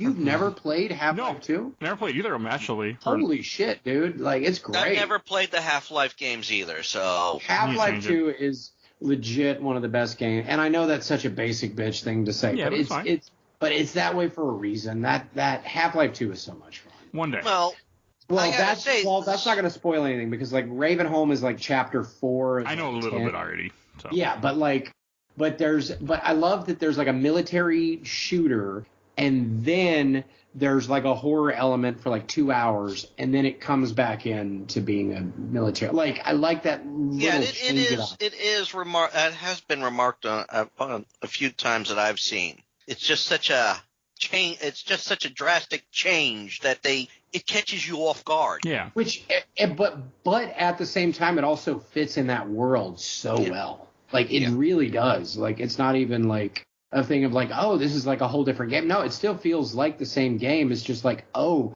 I'm now suddenly in this place that I'm not supposed to be in, and I wandered into the wrong place neighborhood, and it is full of zombie cannibal troglodyte tribes things. And speaking of a crazy priest, I want to mention in this game you have the guy who stole the box. Which she finds out because the villain, he makes a comment. He's like, oh, yeah, it was stolen by this guy at such and such a time. So you end up going to an old church and I love when they make Christianity look like it's crazy at times. Like when people are just nuts that, I'm like, okay. Trinity does that job very well. Well, but also like the freaking people that when you get to that church, you find all these mummified people who just died in there and stuff. And it's like, Trinity could also very well be, and I feel like they didn't do this because they could get sued, is Trinity could very well be like the CIA of the Catholic Church. Yeah. I think it is stated, or at least some of the lore. Because I could see the Pope being like, okay, I need some dudes with guns to get some shit done. And however they do it is however they're going to do it. And much like the CIA does in real life, their leaders go rogue all the time and just start like selling drugs and making money for themselves and like assassinating JFK allegedly. Allegedly. Yeah. But like, because that's a real thing that actually does happen with the CIA, allegedly. I am not suicidal, guys. But that's a thing. You should look that up. Well, I love that idea of Trinity being that, but for the Catholic Church. It is actually, and here it is, the lore. Okay. This is from also from the wiki. I love that you're on this podcast, Richard, because otherwise it would just be rambling about Bigfoot. We need you here. Please. Well, explain. According to the wiki, the Order of Trinity was a military order and a group of fanatics that sought control over the world and the fate of mankind through the use of ancient artifacts. A millennia-old cabal that existed long before the birth of Jesus.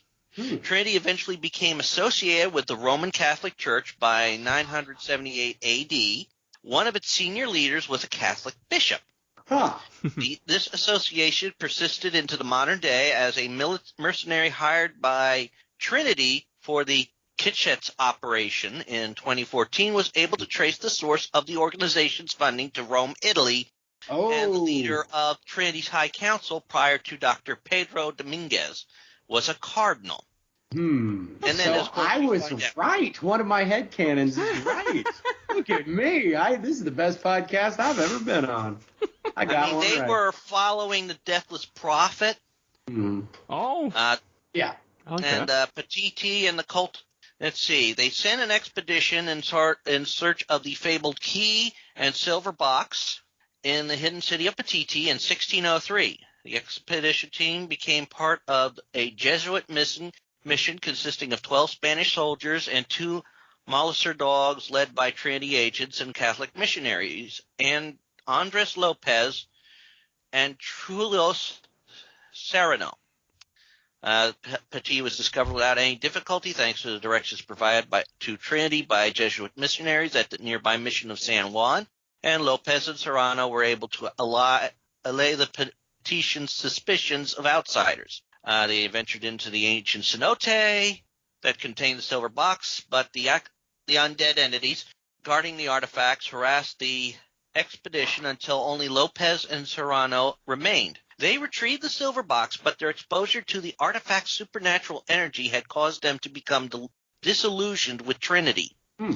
With the consent of Petiti's emperor, the silver box was taken from Petiti and hidden at the mission of San Juan to keep it out of Trinity's hands. Lopez left behind a trail of clues so that a future chosen one would still be able to locate the silver box. Okay, this all feels very Assassin's Creed to me. The more that I learn about this, the Templars with the Eye of Eden, or with the Apple of Eden. I don't know. It's been a while since. Apple of Eden. But the running away, like running through the city and stuff, getting like knocked down, like having to run. Like remember when they're getting chased by the evil temple guards, and she's running through the city, very Assassin's Creed there. Yeah. And the crazy poison dart / arrows that make this is Assassin's Creed. This is very Assassin's Creed more than I think. I'm okay with that. No, I mean if you're gonna steal from a really good game franchise for sure. But holy shit, I did not realize how much this game was Assassin's Creed until like everybody says it is Uncharted. It's Assassin's. Like, this one's Assassin's Creed. This is Assassin's Creed. First one's Uncharted. Sure. Yeah. Well, now you're getting me really psyched up for when I finally start Assassin's Creed. They're good games. Yeah, no, they're all really good games. Once you get to Black Flag is so good. Yes, it is. Well, it all depends on how much I enjoy the first one now. First one's a little rough. Just be warned. First one's a little tough. I think you can finish it pretty quick. Just don't do any of the side missions. Yeah, do not just go for the flags. There is 4 side missions, and you will do each one of them 50 times if you want to 100% that game. The second game's where it starts getting really good. You're in Italy. You're doing fun stuff. You're Suave. You're basically Zorro. It's a great game. And then Assassin's Creed 3 is kind of weird. The Founding Fathers are there. And then Black Flag. You're singing shanties. You're doing piratey shit. It's the best one by like a country mile. And then I stopped playing them. So I don't know. I stopped too, unfortunately. But after Black Flag is where. Yeah, I played Rogue. But to say a few more things about Shadow that I want to mention to bring up, like, just I got notes, Mike. We are not going to stop. Like, okay, but anyway, go on. There were a lot of moments that really grabbed me during my playthrough in this game. I mean, one thing is just like when you're talking about the temple and like just seeing all that and the fact that you leave Patiti and then come back. I really liked that a few times. Like, and things alter. Like, eventually you see the cult really take over the town. I thought that was very cool when they completely take over. I really like that because it makes sense. To me, it felt realistic that they would take over this town eventually because, I mean, as history has proven, people will fall to stupid things. People will believe in cults. People will believe if some guy says, you know, I'm a billionaire, even though there's no proof of it and loves Big Mac. People will believe it. So, you know, I've come to completely... allegedly stuff they can't talk about, exactly. Well, that's kind of how it played out, but of course, also it shows they got Trinity got so focused on their goal, they didn't realize that they brought in somebody who could take their goal and turn it on their heads. Yeah. Very CIA-esque again. It's like a mole within a mole. It's somebody that's running the organization, which itself apparently kind of branched off from the Catholic Church to do their own thing, to having somebody who wanted to further his own goals. Let's call him, I don't know, George Smush, who then might have pulled a few strings and eventually got himself elected the president of the United States. I mean, this is complete fantasy, of course. After George Smush was in Dallas on the exact same day that certain guy that was known by three letters fell off the back of his car on that exact same day. And when they asked George Smush exactly what happened, he said, I don't remember what I was doing on that day. Even though that is what, if you ask any boomer, if you ask what they were doing on that particular day, let's just call it, I don't know, you know what, let's you know, November 20, whatever. It's the day that everybody knows who they were, except for the guy who who was not only in charge of keeping the guy who's, let's just call him FJK. He was in charge of keeping that guy alive and does not remember even what state he was in on that day that guy died, that he was put in charge of taking care of. But then gets promoted to the head of said organization, Trinity, and eventually the president of the. He gets appointed to the head. What I'm saying is, this is complete fantasy, and Dr. Dominguez would totally not branch off from his already very shady group to suit his own means and take power. Yes, but as we've stated before, Dr. Dominguez is only a title. It's a title, just like James Bond, which is why there's like 8 of them. It could be that Dr. Dominguez before him wouldn't do that, but Dr. Dominguez now, just like the Dread Pirate Roberts. Yes, thank you very much. I think the alcohol's hitting us too. Pirate Roberts. At this point. Except Dread Pirate Roberts is likable. Yes, very much likable, unlike Dr. Dominguez, who should have killed Lara, like, in Mexico. He's like, I suspected you were following me in Mexico. Turn around and shoot her, you dumb idiot. Yeah, I don't get that. There. You knew she was following you. You should have done something. You could have saved some, I don't know. Yeah, but he had to get back and get ready, so he left it to subordinates to do the dirty work. How'd that work out for them? That's the key problem of every single villain. You can't get good help. Every time. I mean, in the beginning of the game, it's basically saying she's been wiping out cell after cell after cell of Trinity. Yeah. I like that. That was nice. I really like the idea that she's been just knocking them out left and right over the years. But we've neglected something so far. we have neglected something so far, and now I'm going to correct it. Sure, feel free. She hasn't been working alone. She had Jonah with her. Yeah, Jonah's good in this. Okay, is Jonah like a changeling? Because he's been in 3 games, and he's looked completely different in all 3 of those games. Well, he matures, and over the time, obviously, he's been working out. Well, first game, he was a surfer. And then the second game, I don't remember what he's growing a beard. In this game, he decided he wanted to get a ponytail. In the first game, he had a mohawk, and he had some tattoos, and then he got those tattoos taken off. And then and so in the second game, he has completely different hair, and he grows a beard. And so then in the third game, he gets his hair straightened. Like, he goes from being, like, Samoan to black to Hawaiian. And I'm not saying that in a but, like, look at him. His hair is different. He does change a bit over each game. The only thing that is the same is his necklace. That's the only thing that's the same. I'm looking at all 3 of them now. Yeah, I'm looking at him on the wiki, too, so. And they have him flirting with that lady, the mechanic that he just met, and, like, instantly she's his girlfriend. But, like, my thought was... That's nice. He wasn't going to get with Lara. No, he was in the permanent friend zone with her. Even worse than that one nerdy guy who died on the ship in the first one, and I forget his name. Stay woke, kings. Do not go into that ship trying to impress Lara. God, I know what you're talking about now. It took a second. Remember that. Go back. The Bacardi took a little bit before it kicked in, but then I remember. There he goes. He's drinking almost as much as I am. But Bacardi's hitting me hard. In the friend zone. But honestly, I kind of wish he had ended up with the single mom in the tribe. I think that was a better fit for him. I liked her better for him. I don't know. I mean, I know she gets shot. I know she gets shot, but I liked her. I wanted him, and there was never anything between them. But like I don't know. That was just me though. Okay. Jonah could have been a good stepdad to that kid. Is what I'm saying. Are you talking the kid who becomes the new king? Yes. Yes. Yeah. Okay. Jonah could have been a good stepdad to him. I think he's got enough father figures in his life though. So. I mean, he does have a lot of people in his life, so. Yeah. So. Jonah with Abby, that is a very cute coupling. I do like that. All right, yeah. No, that was... Oh, did y'all talk to that one guy in town? Like, as soon as you show up, there's like the NPC...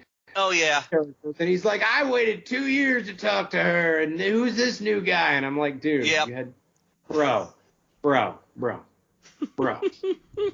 buddy. Bro, come on, man. I didn't talk to many people, but I said at the top of the show. That was very funny. I like the fact that this game, like, you have them talk in their native language. I wish Lara would have talked in their language too. Which instead of I know would have been a lot of dubbing. But still, but I mean, they did it for the other voice actors. They should have done it for her too. Maybe they paid her more. Well, but if Mass Effect could hire both a female and a male voice actor to do the exact game, knowing that like you would only hear one of them, then Lara should have done it. Should have also spoken in their native language. I could understand on that one. I always when I played it, I figure they're all talking in their native languages. They understand each other, but us dum-dums out here who don't know, who like myself only really knows one language enough to communicate in. I only know bits and pieces of words in other languages to understand certain details. So, not all of us are fluent in multiple languages. But Lara, but what I'm saying is Lara should have been, and they should have had her say the lines in the language of the person that she talks. I'm not arguing that one. Right. They just do it just so that for us dummies like myself. Yeah. I mean, my daughter, I don't know if she's learning French right now in school. She learned some French. She learned some Spanish. She learned some German. Cool. I wish I would have learned languages. That is cool. Now, I took Latin for 3 years, French for 2 years, and I cannot retain. I retain very little of my knowledge of those languages. I know. I mean, if you learn them young, they will definitely stick with you. I learned French in the 3rd and 4th grade living in Louisiana, and it's weird how much of that'll really stick with you. My son does Spanish and sign language. He's not fluent in either, but they just kind of teach him both of those in school, and he's already just... It's improvement from when we went to school. Exactly. Improvement from when we went to school. When your brain is still spongy, you can definitely work that in there. I learned better Spanish. I took 2 years of high school Spanish. I learned more working in the kitchens and working on the construction sites than I ever did, like inside of a classroom, just being immersed in guys where that was their primary language and just kind of picking it up by osmosis, that over time you understand it in ways that you didn't even realize you were beginning to understand it by pure context alone. Because you might know like a handful of nouns, but then hearing them do it in conversation, your brain will start to pick up on the nouns. Oh, yeah. And then you'll kind of fill in the verbs and fill in the way you're supposed to conjugate. It's fascinating the way that works. Yeah, I mean, I took Latin because it's supposed to be it's the root of all languages. Oh, of course, yeah. Of course, nowadays we have so many words about here that probably never thought they'd have in Latin and the Romans and all those old cultures like meetings, stuff like that. You know, and it would blow their minds if they were somehow brought to this time and were like understanding just so Merriam-Webster, they made their word of the year gaslighting.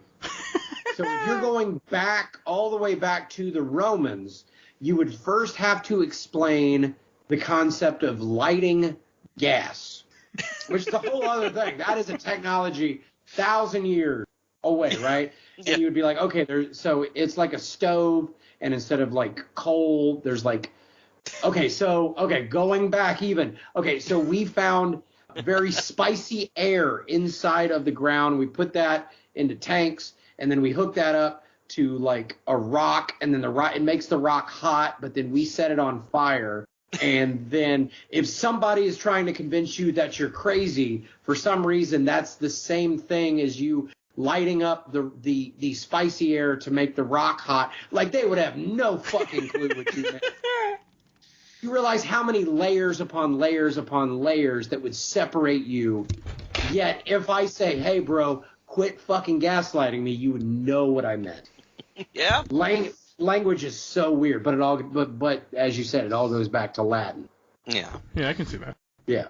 But yeah, I mean, I didn't play it like you did, Mike. I kept guessing you did since you said you could do that, you tried it with them speaking in their native language. Yeah. I actually played with sound for the most part. I mean, there were a few parts here and there where I just didn't have sound for one reason or another, but I also had to play this on PC. I couldn't play this on my Steam Deck because my Steam Deck kept crashing when I tried to load it up, but I didn't care enough to make it work. Well, if you got this one on, were you playing it on Steam? Epic. Did you have a copy on Steam? No, but Epic's supposed to be able to run on Steam Deck, but not very well. At least it didn't for me. Yep. But I was like, it's beautiful the way it all looks. I could imagine that whole communication thing, that would have probably really gotten you immersed in it. Yeah, I felt immersed in this world. Did you have closed captioning on when they were talking to? Of course. I always have closed captioning on. See, okay, there you go. Yeah, every single time. Yeah, so you definitely weren't missing out on the dialogue then. I wish I could have closed captioning when people talk in real life. I would love that. Oh, my God. It'd make my job easier. Part of my job is talking to people. Teacher showed us in school, we're like, he wrote 4 words on the board. Jeet, jet, no, Jew. To which he is like, we're like, do you know what that says? And we're all looking like, what? I heard this in the hallway the other day. Did you eat yet? No, did you? Jet yet. Jeet, jet, no, Jew. I get it. Can you imagine that getting closed captioned? Yeah. It'd be like, what'd you say? Oh, but another thing I want to say about this game, that it does a good job of moving you along throughout the story, of keeping you interested, what she goes through in this game I don't think is horrible as what she goes through in the other 2 games. She doesn't have a hole in her stomach for half of the game, like the first one. Yeah, right. She does not get the shit beat out of her near as bad. Which is nice, because she's grown. Yeah, exactly. She's better at what she's doing. She's a fucking killer, too, at this point. So. Oh, dude, she is Jason Voorhees, as I said. Like, especially where she blows up, or where the refinery gets blown up around her, and she rises out of the water and just starts because the villain is like, lol, Jonah's dead. And she's like, I will murder every man, woman, and child in the entirety of Peru. And she just starts killing dudes. And then Jonah shows up and she's like, hey, Laura, what's going on? He's like, oh, okay, never mind. And then she calms back down again. I think she felt it. I feel like... I'm being a bit glitch. Oh, I know. But it's like, it really does... I felt they did a good job of showing what she goes through in this game. And, like, her emotional state is definitely affected by it. All very three much games had that. You see her mature. You see her evolve. I really like that. Yes. And this is probably the biggest one where she really, really evolves big time because a rash decision started the end of the world. And she knows it. Yes. Yep. Mm-hmm. I mean, it really does. And she's trying to correct her action. And it's all part of prophecy. And, of course, when you try to control a prophecy, you fuck up. Mm-hmm. Mm-hmm. How many stories have we seen that have a prophecy involved and somebody's trying to control the prophecy and it all fucks everything up? Oh, yeah. Which is a good allegory for so many other things, I'm sure, that I'm not quite smart enough to elaborate on fully. The best thing, the best line that ever comes about a prophecy of that I love it, and I will keep quoting it to this day. I'll quote it any time. It's said in The Dark Crystal. Good movie. We did an episode about it. Great movie. Yep. They get on Kira summons up the Landstriders. They get on to ride the Landstriders, and Jen is like, the prophets didn't say anything about this. And Kira's like, prophets don't know everything. It's simply the truth. The vaguer the prophecy, the more that can happen to, sidestep any planning. Look at the entirety of Nostradamus. Is he made his just vague enough that folks would be like, oh yeah, in the year 1260 something crazy did happen? You're like, yeah, because like statistically speaking, something's crazy going to happen in any given year. Yeah. So I mean, he might have been right, or he might have just been a really good guesser. Yeah, and what did they like with the Harry Potter series? The prophecy could have very well been about Neville.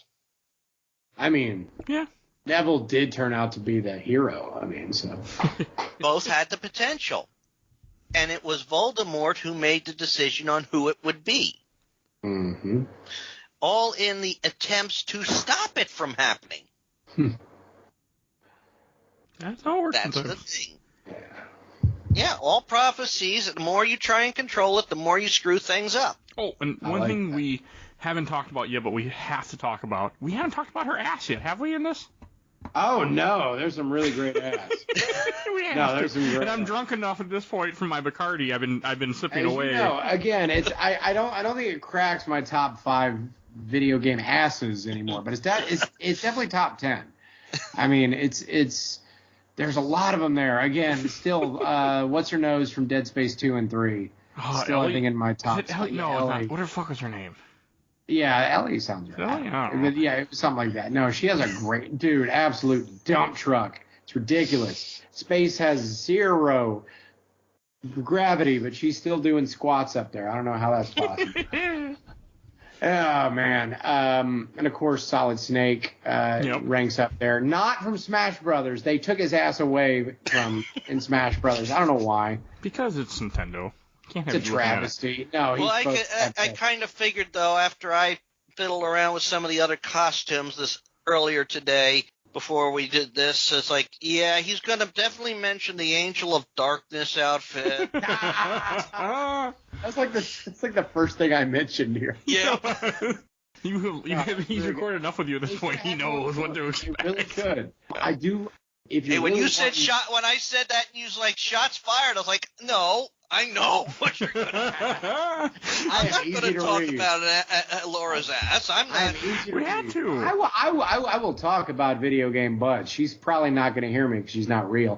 No, But no, there wasn't as much gratuitous butt shots. There weren't as much of the ladder going straight up the love nest as it was. Yeah, nobody Especially playing. the second game. I'm still in love with a snake eater. Snake eater, gratuitous, beautifully gratuitous. I am not like man, woman. I will appreciate a nice ass either way, but.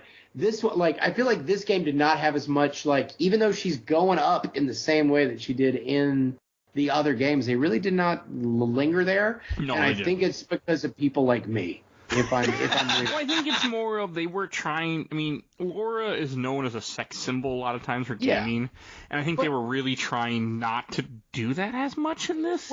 In the Survivor trilogy. There's definitely a fine line that.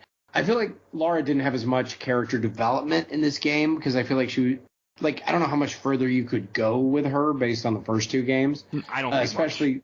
Yeah, I mean just like growth as a character where she has some kind of a deficit that she needs to work on where she's a better person by the end. This is her just like she's absolutely. She's Jason Voorhees, as I said. She's the Terminator. She's Rambo, literally. Yeah, and after the accidentally starting the end of the world, we know it. She's going to be a better person because, geez, my own actions really caused this to go apeshit. But I feel like they were definitely trying for something with her, and I feel like it got very muddled at the very end where she's like seeing her family and she's like tempted by the box or whatever. But I don't feel like they were very clear on what they were trying to do with that as far as her character growth on that. I can agree with that. I like that moment. I know what you're talking about, but yeah. Yeah, no, I liked it too. I just couldn't. It was too abstract for me to really. If she had been like tempted by something else more, if she had been tempted by the power of the box and what it could do for her, or tempted by the fruit of another. Oh, but the truth was discovered. That's a great song. Yes, it is. But I would have actually, and this is something I'm thinking of just right now. I got my writer's cap on. Is that if you had. Dominguez trying to reshape the world in the way that he wanted it to be reshaped for very selfish reasons, but also to protect his people. If you had offered a very similar nondescript power that this box could have offered her to where she could have turned back the clock, not only to save all of those people that she pretty much directly killed back in Mexico, but could actually turn things back to where it could tempt her to save her own parents. I think that would have been a very interesting choice that her character would have had to make at the end of the game, because then am I any different from what Trinity's trying to do and being very misguided, but ultimately she would have figured out that, again, the prophets can't know everything, and this is a nondescript kind of power that human hands are not meant to do anything with, which I think would have... What's that? I think that's the final test of the box.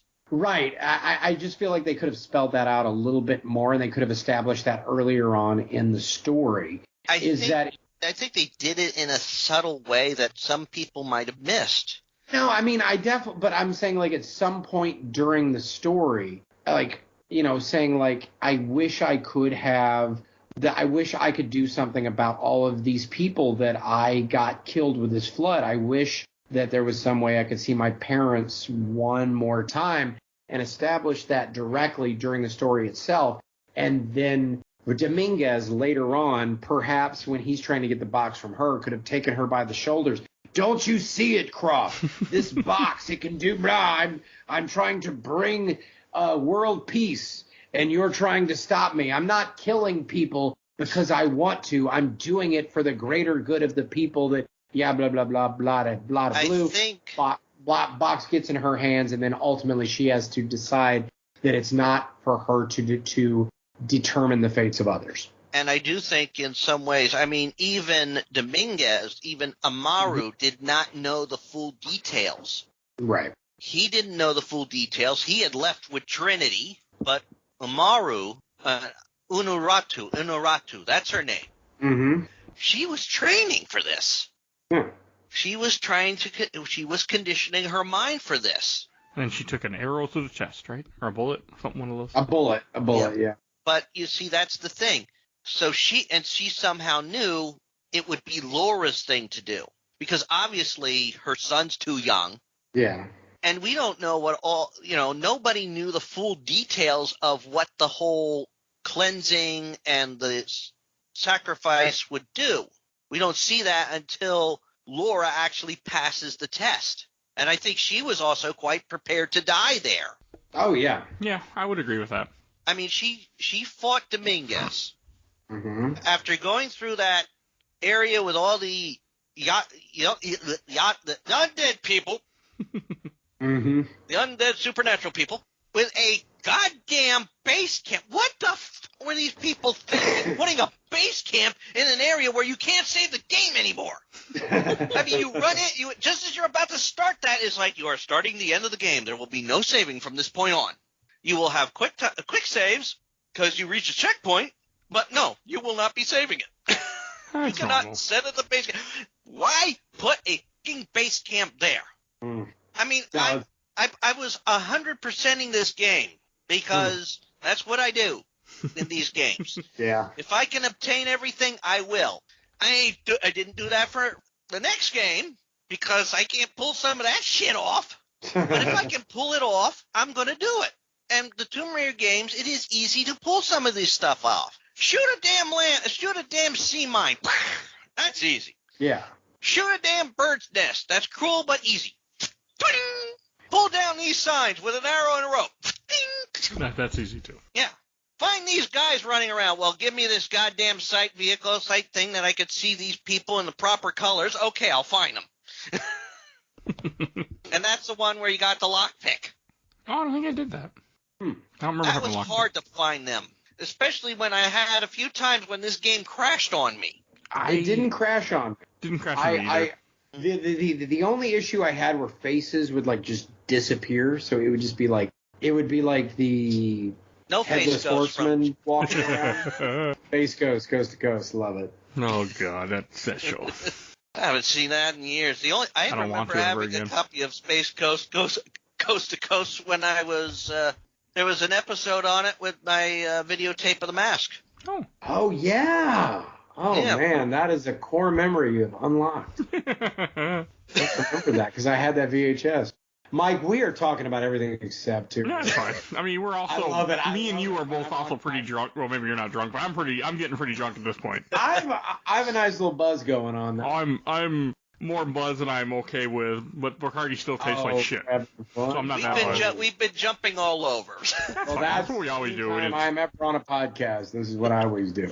But yeah, I mean, like you had so much that like I said, I go for the challenges. I went for all the additional tombs. Oh, did you do all the DLC ones too? Yep. Nice, man. Because they worked in. In. You could discover them in the game as you're working the main way through. Cool. You learn things. Some of those were some fun challenges. Mm-hmm. You also started this, thankfully, which I'm always glad that when people are able to. You started this way in advance, which I was glad too that you were able to. Yeah, because when I got through with the first one and I got through with the second one, I'm like, damn, I want to finish this whole story up. Yeah, And I don't have to wait many years for it to be released. I have it now. I'm playing it. Yeah, you don't have to wait for my weird ass freaking list of way I do things. So.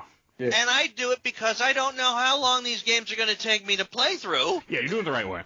You're not like you me. You started like 2 weeks before. Okay. Well, I'm insane. Okay, like let's not even kid. What I do is insanity.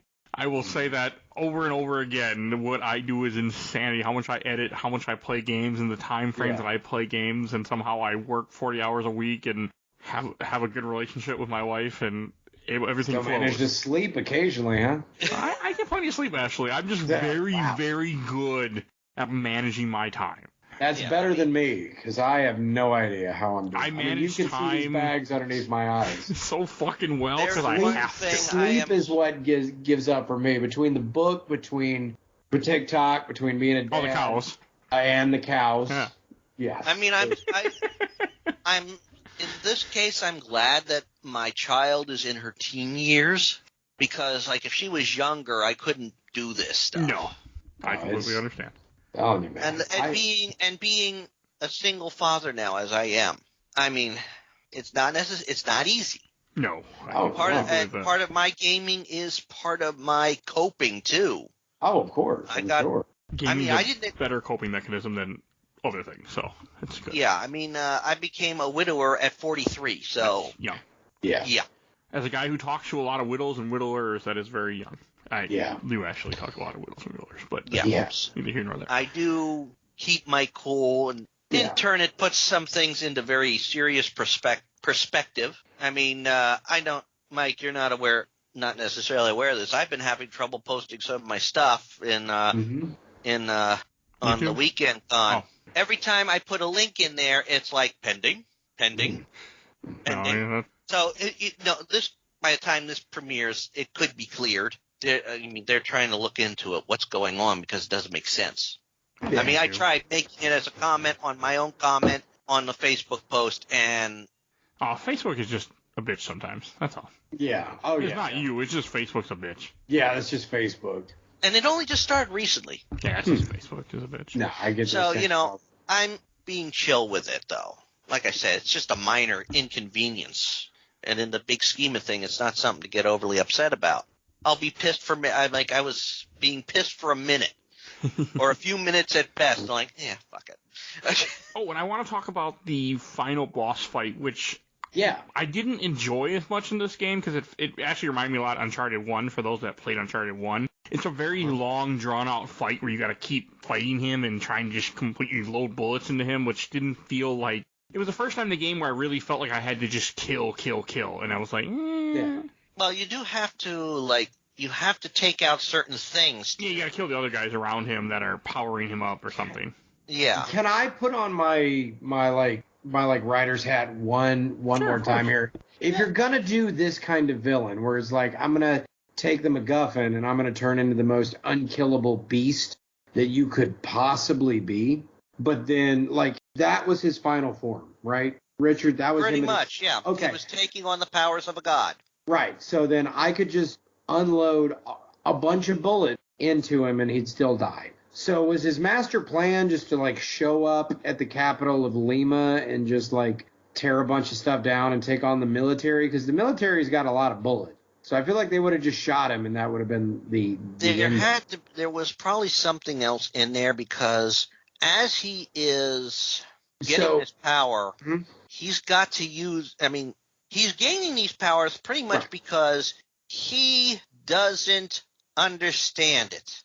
Right. He does not have the purest of hearts. Right. So the powers of Khan or whatever that were being released into him overtook him. Okay, so here is what I think, though, did the absolutely best version of this. And it was Silent Hill 1. Okay, I don't know if you played Silent Hill 1, right? Which was Episode which was the same basic premise of what this was, right? Is that you put all of the power into this thing, and then it turns into a god or an unkillable demon with the intent of taking over the world. But in Silent Hill 1, they interrupted the process of the demon coming out of the girl. It's been a while since I played. But they interrupt it. So then when the demon comes out, it's basically like an infant demon. So it's nearly unkillable, but they didn't get to finish the ceremony. So story-wise, it would make sense why you could kill this thing with bullets, but it would be very difficult. Yeah. But this isn't the thing that would have been taking over the world. So that's the I had the same issue with BioShock 1 with Fontaine. He shot him up. He shot himself up full of Adam so that he was going to be the most powerful being and he was going to go to the surface and topple governments by himself. He was going to be some titan. But what you fought was the final version of him. And a couple of grenades and a bunch of little sisters took that guy down because that was his final form. Does this make any sense? So Kotal Khan, the spirit of him is a god.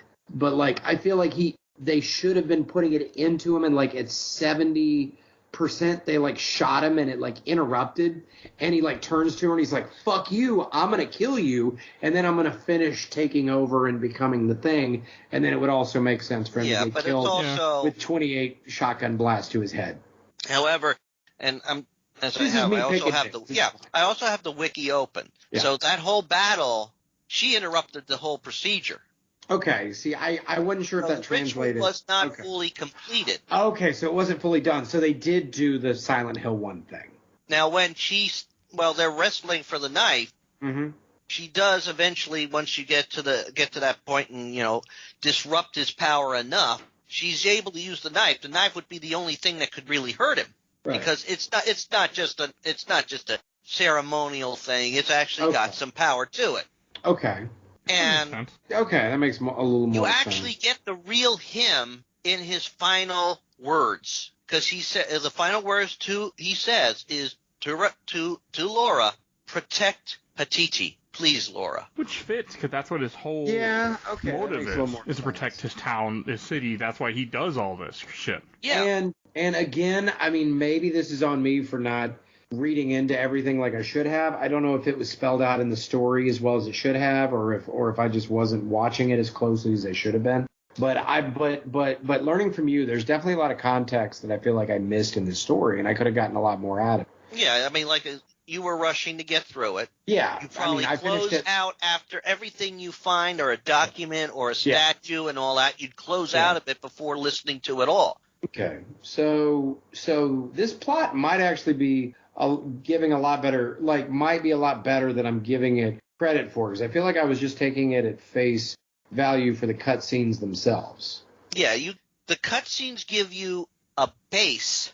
Right. The details is in all the documentation. Okay. And I'm not sure if that's great storytelling or not, but it's also so much information that you're trying to convey just over cutscenes. So I definitely can see it being either way, in that if it's not informative enough over the cutscenes and within the story that you're seeing itself, I don't know. I'm kind of going both ways on it. I feel like if you need to write stuff in there, then it's not as well of a told story as it could have been. Does that make sense? You can have the basic story. You can get a basic story, and you can get you got a basic story. Yeah, definitely. You looked at Laura at the beginning of this as you saying that she is the bad person, the villain. Yeah. And from not looking at all the details, that's a fair assumption to make. Yeah. She seems more a villain. But when you go through all the details, you learn backstories, you get the stuff from the DLC. Yeah. Because some of the story comes from the DLC. Oh, definitely. And I did go back and I did the mansion after we finished the last one.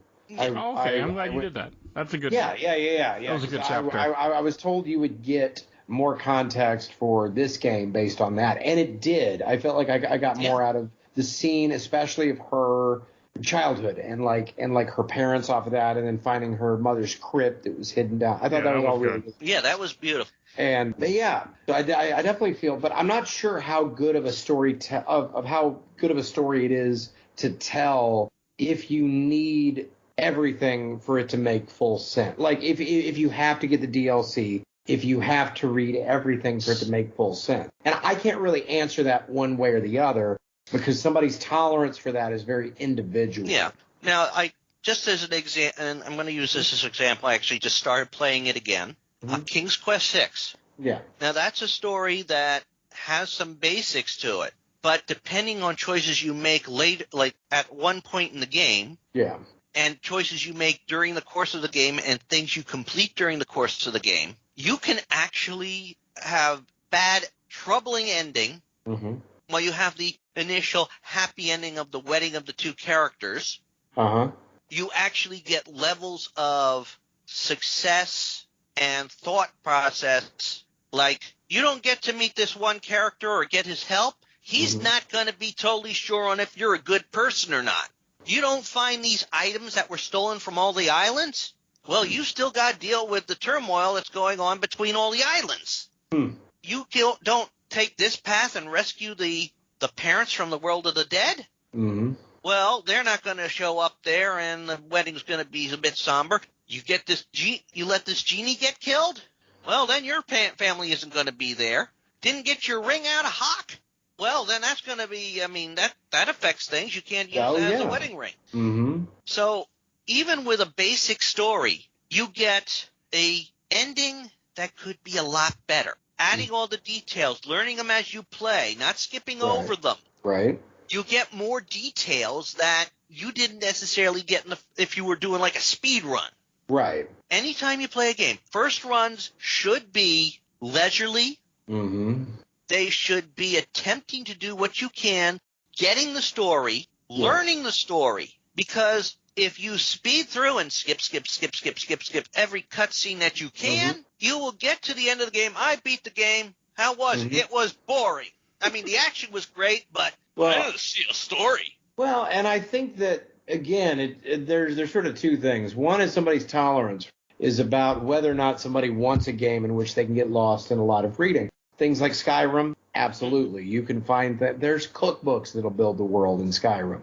There are volumes of novels full in there. But at the same time, you can also play a game, and again, y'all play this, but like Half-Life 2, in which there is not a single cutscene in that game. There is nothing to read on that game. Everything is conveyed in first person of characters talking directly to you.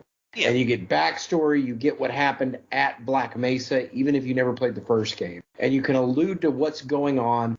There's bits on the radio that kind of add a little bit of flavor. But even if you don't listen to them, you can still understand fairly complex narrative from beginning, middle, end. And a lot of it's told through things like context. It's told through things like one-sided conversation. And it's just sort of observing the world around you that even without needing all that extra flavor to it, you can still pick up a very rich and a very full story. So again, that doesn't necessarily make it better or worse, but it's definitely possible to craft a narrative like that without having to have all of that background for it to make sense. Does that make any? Okay. Yeah. And again, it just sort of depends on what you're wanting out of an experience when you go in. Again, Portal does that incredibly well. I know that's another Valve, but that's all first person, and it's a lot of context and a lot of great game. We're talking, and part of it is you do have to figure it out for yourself and just sort of fill in those blanks based on things. But I think it probably also has something to do with a fundamental kind of way that you and I enjoy media differently, possibly. I mean, it would like. I didn't have to necessarily complete all the, quote, challenges, but I did that. Well, yeah, those were not necessarily the side challenges. I could have left them be. Right, but what I'm saying is like reading and doing the DLC from the end of the last game, which a lot of people wouldn't necessarily do, and a lot of people wouldn't necessarily read everything. And it's not that I'm even adverse to reading, like but Mike. odds are like Mike. But when you pick things up, a lot of times when you're picking things up, you are doing it like right in the middle of something else. You're about to go climb and jump, or you're in the middle of a fight, and you don't necessarily want to just pause the action there and then go back and do it. For some reason, Skyrim, I didn't mind reading as much. I'm just using that as an example of a game. Is I would usually pick up a book. It would usually weigh 1 pound. I would get back to my place, and then I would dump the books on my bookcase, and I would read through them as I dumped them out, and I would spend like 20, 30 minutes just reading through all of the books that I picked up. Be like, oh, this makes sense, or this is funny, or this adds some flavor, or this actually involves a story, or this might help me out on a quest, which to me felt more organic to the world itself versus I'm jumping off a cliff. Wait, let me stop and look at this thing that I'm looking at. Oh, this was a 16th century something. Or like, to me, that just didn't make as, I don't know, that wasn't as.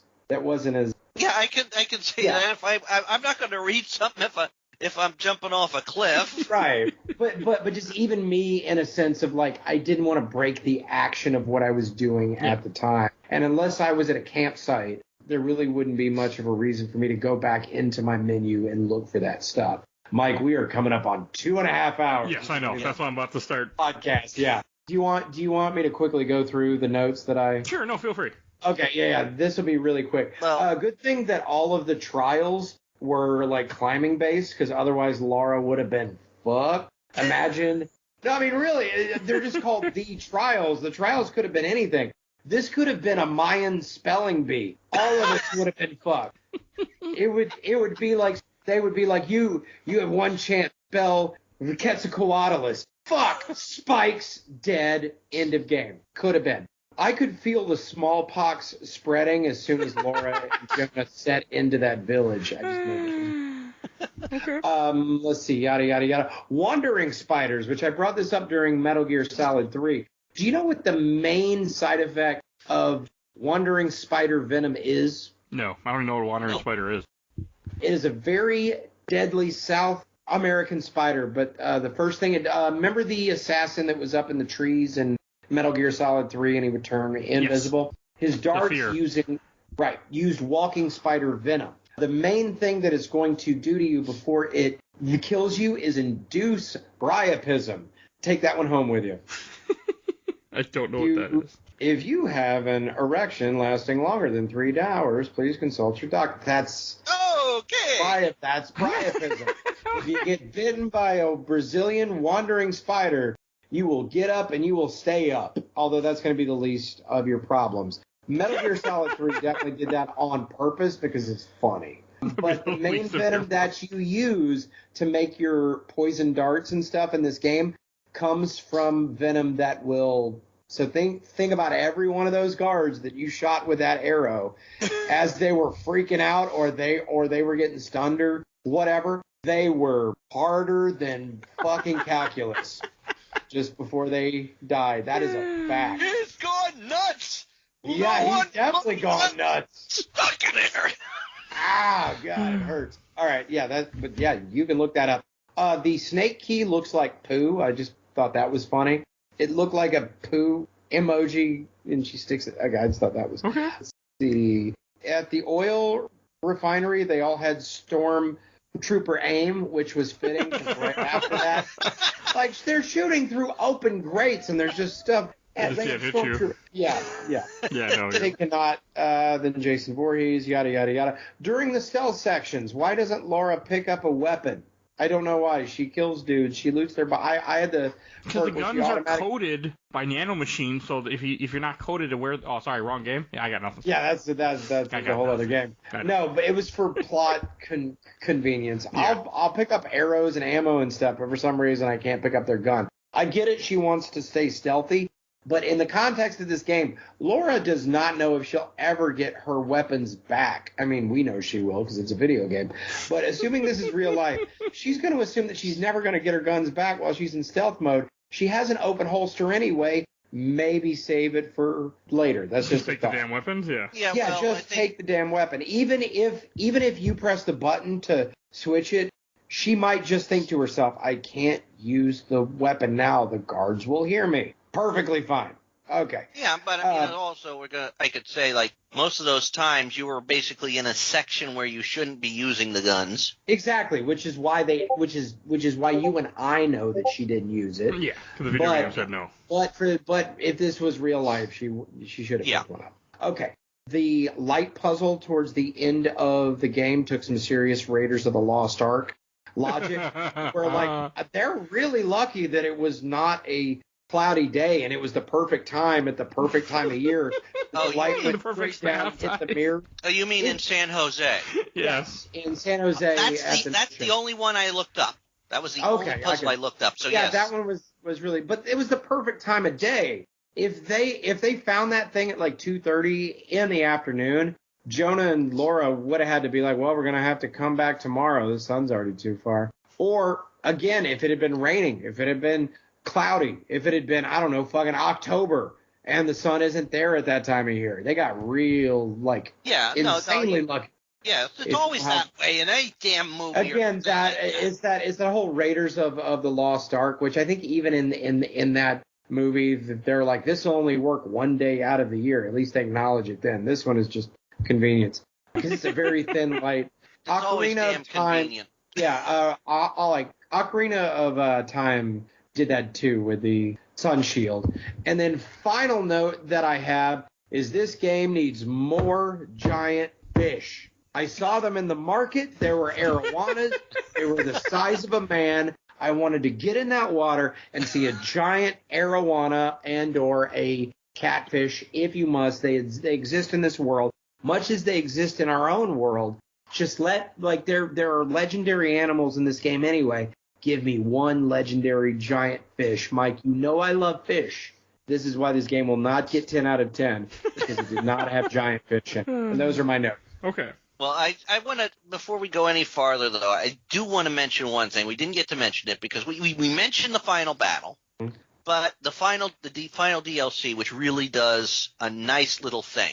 The final DLC, it's set in San Jose, the San Jose mission. Mm-hmm. And when you go there for that, Mm-hmm.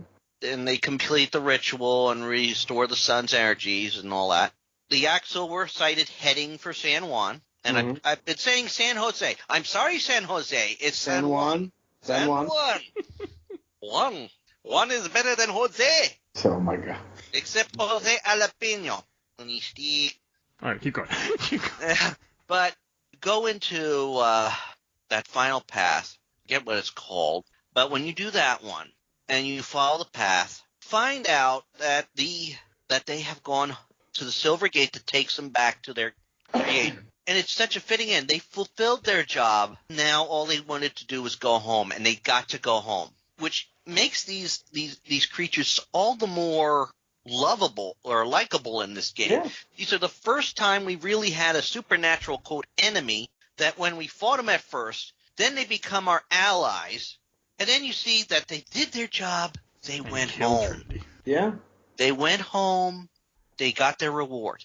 Yeah. They did their job, and they moved on. I'll take Yeah, I definitely thought they were the best supernatural villains of the three games for sure. Yeah. Yeah.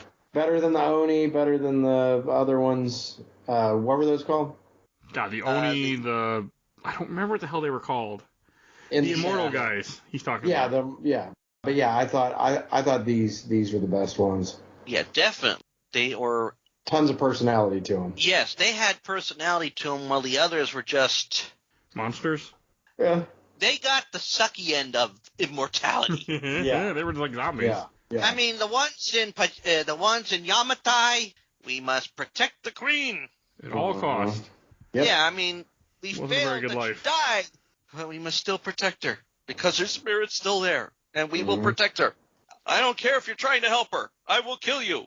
Yeah. That kind of thing. Yeah, not the And best the of character motivations. the ones that were in the deathless ones, they're Oh, like, that's what they were called. The deathless ones. fuck you, you're not getting here. Yeah. I mean, like, as one guy said, we can't beat these things. They die, they come back. Yeah. He wasn't wrong? Yeah, I mean, technically speaking, yeah. These ones, they were there for a job. They were there to make sure everything happens as it's supposed to happen. Yeah. I mean, Yeah. Crimson Fire actually completes the ritual once Laura realizes the truth. Yeah. No, whatever that thing was cool. Yeah. Yeah. It looked female. Female, Look I mean, female, yeah, fuck male. looks, yeah. That's why I was like, I don't know if these things are even gendered necessarily. Yeah. Because I don't know Maybe what that's what they were doing, though, with that. Going for that? Yeah, I can see it. Yeah. I mean, Yeah, I can see that. I mean, though, if you look at, like, Dorman from Shadow of the Colossus, Mm-hmm. Dorman was supposed to be genderless. Yeah. And again, I mean, like, even when you look at nature, it gets all over the place with the way things, like, reproduce. And we've already established these things aren't human.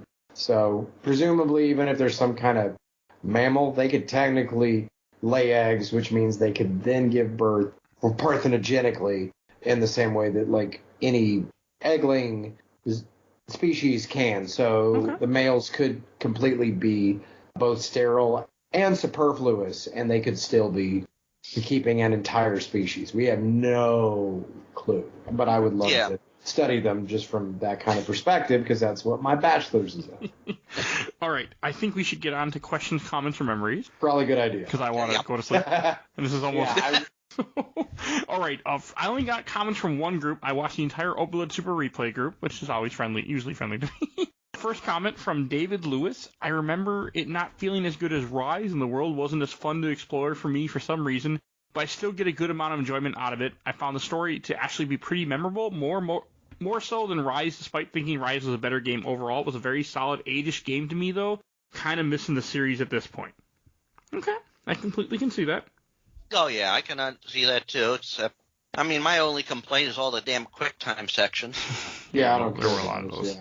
And from Travis Wayne, I just finished Rise after a year-long replay, so going to slowly go through this one again with a new gen patch upgrade. I stand by how I feel about the opening of Shadow, or about the first 30 minutes up until Laura's in the jungle after the plane crash. It's one of my favorite in all of gaming. The music is killer. The camera work direction, the cutscenes is the highest tier of quality in games.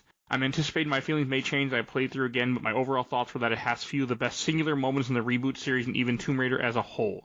But overall, the weakest full package game in the trilogy story and pacing-wise, they said the level design is superb and better than Rise in my opinion. Okay. And from Adam Walker, didn't feel as good as Rise, didn't like lore as much or the story in general, but the gameplay improvements and difficulty options were great. So kind of like what Cody had mentioned earlier. Yeah. From Tristan Stewart, Shadow is my favorite of the Tomb Raider reboot trilogy. I really felt they struck a balance in the game between the exploration, platforming, and combat. It's a beautiful game visually, and the jungle environments take Lara back to her root. I love all the side temples, tombs, and puzzles to solve. This game really has so many fun things to do that aren't combat, and that big part of it's a big part of the appeal to me. Yeah, I agree. Yeah, 100%. That's how we felt too. So yeah. And let's see here. I got one last one. I got two more to read from Lucas Lanucci. I loved it, but the combat felt worse than Rise, and also there was much less of it. But I like the stealth so much, I was begging for there to be some kind of stealth combat challenge mode, but at least there's New Game Plus. Also, this game's graphics still look so good. 100%. This game was beautiful. Like, Very especially the climbing sections and just the wide landscapes, which this game's always been very good about, but especially in this, just, yeah. Oh, yeah. Really, really pretty. I may disagree with him on the combat part. I mean, I do too. When you got when you had the human enemies, there was nothing funner to do than headshot. Mm-hmm. Yeah. And last comment from Simeon Moore. I enjoy it, but the game systems are at odds with the actual game. So many skill trees, but there's a smaller emphasis on action. The stealth, when it happens, shockingly good and fun. Story's interesting. I think making Lara the villain is a good angle they didn't really do much with. She's buff. I like it more than Rise, but the reboot is still something special to me. There you go. Another one to agree with you, Cody. Yeah. I agree with you, too, so. Yeah, no, exactly. Again, I mean, we'll talk about the whole thing over, during Shelf or Box, but yeah, it sounds like we're kind of on the same page there. Yeah, and I liked it. That was cool. That someone else had the same thing they had to say. Yeah. All right, and that brings us to our last section, Shelf Stacker Box. And Richard, why don't you go first? Well, I've enjoyed all these games. I do think that this would have been a little bit better if I didn't have to worry about all those quick time sections. Yeah. Would I play it again? Maybe at some point I'll play it again. I don't do New Game Plus, though I'm tempted to. But yeah, I'm gonna put overall. I think this one everything was put together well. I mean, even all the DLC worked a little bit better incorporating in it. I mean, you don't have someone all of a sudden learning how to fly a helicopter and they've never seen one before for a mission that involves uber powerful foes, which I did not play that DLC in Rise. Music is great. Apparently, I just reopened it right now. You can listen to the soundtrack of the game. Nice. That's cool. That's definitely a plus in my book. I probably will not play this again unless I play it for the channel or just the hell of it years down the road. Yeah, most likely. I mean, overall, was it as good as Rise? Well, with the exception of the quick time sections. Do I think it's a fine end to the trilogy? It's a fine end to the trilogy. You can't get bigger than the end of the world. No, as we know it. Yeah, I mean, let's face it. That's hurt Warehouse 13 because they kept going bigger and bigger at the end of the season. Never seen that show. One day. Good show. Yeah. You should watch it. I want to. Take time to watch it. It's great. You see a lot of good names in it too. Season 4 had a nice little tribute to nice little facing with Brent Spiner and Saul Rubinek. Oh, okay. Refer to the episode of the Next Generation, The Most Toys for that one. I know what you're talking about. So, but I'm gonna put this. I think I'll put this one on. This game individually, it would probably be stacked. Okay. The series as a whole, definitely a shelf because it's a whole story. It's a hell of a good story too. So I like that. Yeah. Standalone, stack. Whole series, shelf. Okay. And what about you, Cody? Well, okay. So as I probably said about 3 hours ago, as I started to really think about this series, I realized that I really do love the story of the first game the most, on Yamatai and this island sort of outside of time itself, and these like the Castaways I really like what they were doing with it, and I thought it was the most interesting idea of the 3 games. But I also thought it was the weakest as far as the gameplay was concerned and the combat and all that. Whereas this game, I feel like had the strongest like supernatural villains. It had the best gameplay, and it might have my favorite setting. I actually really did like the setting of Rise, maybe even a little bit more, just because it was varied a bit more, where you go from it being like the freezing cold to sort of this valley to this just, I don't know, this otherworldly castle kind of thing, even though I wasn't as crazy about the villains in that. But I feel like you had more variety in the second game than any of them. Yeah, and that's fair. But I also felt like the plot was the weakest in this. And that's not even to say it was bad. I'm actually turning around a little bit more to it because of what Richard has been explaining to me. But I still feel 2.5 hours talking about it? Exactly. That's that effect, by the way. I have been convinced.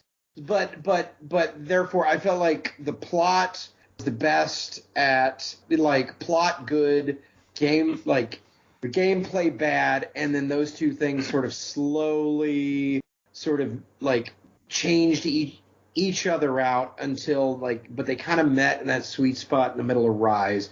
So Rise is still going to be my favorite. I think retroactively, I want to put the first and the third one on the stack. I think I want to put Rise on the shelf, and I'm going to steal from Richard right now. The entire series easily goes on the shelf. Okay. Yeah. All right, I'll go last. This is going to go on the shelf. I had a great time with this game. I came into it with zero expectations. I've been one person I mentioned at the top of the show, Marina, being like, hey, I really like this game. I'm like, okay, yeah, my interest. Because she started listening to the podcast because we were talking about Tomb Raider. And I went in, so I didn't have high expectations, just because the average person on what I seen on the internet didn't like it. It's like, okay, but I was hopeful, and I had a great time. I really enjoyed this game. I'm so glad we finally got to cover it on this show. And yeah, the whole series I put on the shelf too. I loved all 3 games. I thought Rise was my favorite, and this game topped Rise for me, which I felt was impressive because I really, really enjoyed Rise. If you listen to the episode, I'm pretty sure I was really high on it. But this game it fit what I wanted to do. And when a game does that, I have to give it props. Yeah. So yeah. Going on the shelf, series going on the shelf, and I'm so glad we played through this trilogy finally, because it was indeed. It was a very fun experience. Second trilogy that I've completed for this show. Man, how many shows have I been on, Mike? I've done all 3 Dead Spaces. I've done all 3 Tomb Raiders. 8. Super Mario, Alice. What's that? 8? I think it's 8 or 9. It's 9. The Snake Eater 9, also. Because and then Snake Eater 9. Yeah, holy shit. You were gonna have to find something new for me to do. I already got ideas, so there'll be more Dead Space too, because we got to do the movies at some point. Oh my god! Yeah. Oh yeah. We'll bring Nate back for that. And animal stuff. I'm your guy. Well, I know. That's why we're gonna try to do Red Dead Redemption next year. Or not next year. Yeah, next year. Yes, we are gonna do Red Dead 1 and maybe even 2. Who knows? Well, I'm doing 1 for sure, and I want to get Carrie, friend of the show, who's actually a U.S. history teacher who he majored in that. So having animal guy and history guy, cowboy, and I am a cowboy. And you're both in Texas, so it will be perfect. We will we will stay up till midnight one in the morning talking about. I will do the entire podcast talking just like that. It'll be fucking great. It's a shame I can't join on Red Dead because the first game never came out on computer. Which is not surprising when a game series starts on a system. They never put they usually don't put the retroactively put it onto the computer. I wasn't happy when you brought that up because that means I got to pull up my 360 or my PS3 and play it one of the other 2 ways that I own it. The old 360. You better believe it's not that far from me. That's the only reason I ever still play that is for this show. Same thing. I played. I believe I played both Alice and Metal Gear Solid 3. On that because of the show. You can play him on PC because Alice you can play on PC, but it was hidden for a while. Yeah. It was hard. It's not the easiest game. I played on PC, but I had to You're talking about the first one? Yeah. Yeah. That was the first episode Cody was on. Yeah. I don't even see if you can find that anymore. Well, I can get it for you. But yeah, I mean, you did it. But I had it because of the Alice Madness Returns. Yeah, that's the only and that's how I played legal way to get it. You can't. Wink, wink, nudge, nudge. I don't think you can buy it by itself. Maybe you can now, but I'm pretty sure EA is not nice. But I have no clue. I got it off a different website, so. Let's make this podcast longer, Mike. How are they not supposed? How are they supposed to make money if they give away something like that for free? Yes, I'm so concerned about that. When you have an over 20-year-old game, I'm very concerned that you're making money off something. Very, very concerned. When it's 20 years old and you don't sell it legally, I'm very concerned. 99 bottles. If you want to sell something legally, I'm completely okay. If you don't want to sell it legally, I don't give a shit. All right, you want to hear more Tomb Raider? Rise of the Tomb Raider, episode 174. Tomb Raider 2013, episode 163. Tomb Raider 2, episode 45. Yeah, that's one of those old ones. That is one of those old, completely different cast, too, I always say. All over the place. Well, let's see. Well, Stu was on that, and Stu hasn't been on the show in a long time. Yeah, So, I was on that. Yeah. I can't remember if other people were now, but a long time ago. And, Richard, where can people find you at? As I said before at the top of the cast, you can find me on my YouTube channel, which is Rich Kale. You can find my written stuff on such websites as fanfiction.net, Archive of Our Own, Comic Mind, where I post them under either my full name or under Rich Kale or Rich Skits Kale or Rich Gen X or something like that out there. I lose track of everything. But you can check out also, like if you go to the channel, you can, on the YouTube channel, you can see me playing through such other Tomb Raider games. I've been working through recently Chronicles, although the last video of that will premiere next year on January 8th. Nice.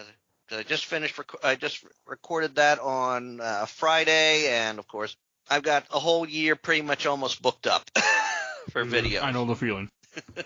And then I'll be starting in on Angel of Darkness, something I said for the longest time I wouldn't do, but I'm going to do it. And then when I can do the retrospective for the whole Tomb Raider Corda's Eyes timeline, I will also include the 3 books. Nice. And Cody, where can people find you at? Statistically, you've probably already seen me on TikTok at Cajun Crippler. Well, I think I have like 4 million views in the last 60 days. My God. So I need to go. I need to get on TikTok. It's ridiculous. You need to be on there. You need to put the show on there. We gotta do some stuff on there. It's been crazy. I had no idea. I started doing little dumb videos for fun. Next thing you know, I got a whole ass book kickstarted off of it. But yeah, you can find me on there. Find me making videos about being a redneck, which I am. So I just kind of turn it up to 11, make videos about it. I am so redneck that frog gigging is on my resume. I know that the accent doesn't always come across, but I am literally wearing a Waffle House hat right now. Oh, God, we had a whole conversation about Waffle House at one point on this show. I make so many videos about Waffle House on my TikTok. I usually have at least one video on there a day. Again, you've probably seen me. You most likely know me as the Black Lord of the Rings guy or the Black Little Mermaid guy or the guy with a tattoo of the devil eating at Waffle House on his back. That one had 1.1 million views. What is my life even anymore? I'm currently writing a book that I kickstarted from TikTok called Harangi Fire. It is a legit, non-funny Korean fantasy Viking drama. Every single character in that book, or every main character in that book, is a woman. 2 of them are gay, none of them are white. And I did it basically out of spite to anybody who complains about women, or people of color, or anybody of the LGBTQ in media. And if they don't like it, they can go over and suck a fat one. And that's why I'm writing this book. It turns out, I mean, I don't want to It's fine. I own dick on this, but it's actually, I'm really happy with the way that it's turning out. The people that have read a little bit have said that they really like it. So fingers crossed that you'll like it when it finally comes out. Keep listening. I'm probably going to be on to this show between now and then, and I'll have a link tree, and we can do pre-orders. You'll be on the and show stuff again, the for book. sure. Yeah, and I can talk more about the book itself. But keep me in mind, my book Harangi Fire should be dropping next summer, and I'm so stoked for you guys to read it. Okay. Yep, and he's doing this because he actually didn't win the governorship of Kansas. I did not. I forgot about that. They would not let me run. I was going to do a whole thing about it, and I submitted, and I did my thing, and they told me that I couldn't run for governor of Kansas, even though I technically could. they said that, like, morally it wasn't a good thing for me to do. So I don't even know what that means. But, you know, things work out. Kansas with your stupid state. I wasn't even going to go up there. It was going to be on Scout's honor. You could have had a cool governor. Hey, remember, Kansas, the great state of the Kansas City Chiefs. Always remember that. We all love Mahoney. Yeah, he lives in Kansas, as we all know. They're not in Missouri. No, they're Kansas City. No, not at all in Missouri. Kansas, or as truckers would call it, oh, God, I got to go through that dead hole. Hey, it sounds better in Idaho after the conversation we've had earlier 2 hours ago, 2 Bacardis and rums ago, that I don't remember as well. Idaho. So I was actually looking up Idaho and then Maine, because I think Maine is sort of in the same ballpark in some ways. Can't be worse than Idaho. Okay. I have more listeners in Maine than Idaho, so you know I like Maine more. Maine seems fun. I also want to go to Maine Stephen someday. King books are up there. So I don't know. Okay, I need to wrap this up. So if you enjoyed this episode, go check out our over 400 other episodes in our giant-ass catalog. You can find everything. If this 3 hours wasn't enough for you, go back and check out that catalog. On Podbean. Well, this is 2 hours and 44 minutes raw at the moment. I'm going to stretch this out. Again, that will be less by the time I cut. But it'll still be long. And so I said all that. Please, we have a Patreon. If you want to help support the show, a little bit is $1. You can vote in our Patreon poll. The current poll is Mike's Christmas gift, I'm calling it. There's 4 things I need to record, and you get to choose which one I record. Spider-Man, Amazing Spider-Man 2, Venom Let There Be Carnage, or Eternals, because those are all things I need to do in order to do Spider-Man No Way Home on the show, so I figured I'd just throw them in a poll and let someone choose some shit for me to do. So the poll's for me. and hopefully we can talk him into, after the success with Batman 89, we can talk him into a Tim Burton movie fest. Batman Returns is already going to be on the show because it won the last poll. So. Best Tim Burton movie. Legit. That's we'll my see favorite what I Tim think. Burton movie. You can hear all about it because it won't be. Yeah, it'll be recorded at some point. Hopefully next week. But so that will be coming. I want to give a shout out to my awesome intro outro courtesy of Helena and Hell Hasphere. You can follow her on TikTok. And want to give a shout out to my awesome buddy Bill Tucker, who did the MCU movies with me, started his own podcast, Gamer Looks at 40. Definitely go check him out. If you want to talk with the show, please join our Discord. You can chat with us. And now I even put a new option in Discord where you can put suggestions of what you want me to cover. Whether I'll do it or not, who knows? But you can put suggestions. So join our Discord. It's free. Discord. Link in the show notes. And don't forget to mention next week's episode. Oh, God, thank you. I completely forgot. I forgot last week, too. Next week's episode is Metroid Dread. And there will be a lot of dread in that episode, I'm sure. So. And that means I'm be back for 2 games, bitch! And Mike promises that one will be even longer than this one. Oh, no. I mean, when I cover Kingdom Hearts 2 someday, that will be the 3-4 hour episode when I do Kingdom Hearts 2. I can almost guarantee it already. Well, we haven't hit 4 hours, so... Red Dead's going to be long, I guarantee. I'll have to warn Carrie beforehand, to be ready to stay up all night, because we're going to be talking for a long time. About animals and Texans and cowboys and who knows what the fuck else will happen. And horse women, it's going to be crazy. And he knows history, like U.S. history. He knows it super well, so he can tell us everything that's factual and unfactual. And this is going to be so good. I can't wait. So looking forward to this. So, Carrie, if you listen to this episode, you're already stuck doing it in May, so you have no choice. Yes. Which would be great because that's going to be right before my book comes out. This is going to be perfect, actually. It's going to come out so well. Yeah. And please follow us on Facebook, Instagram, Twitter, YouTube. We will see you guys all next time. Bye, everybody. Take it easy. Take it twice. Bye.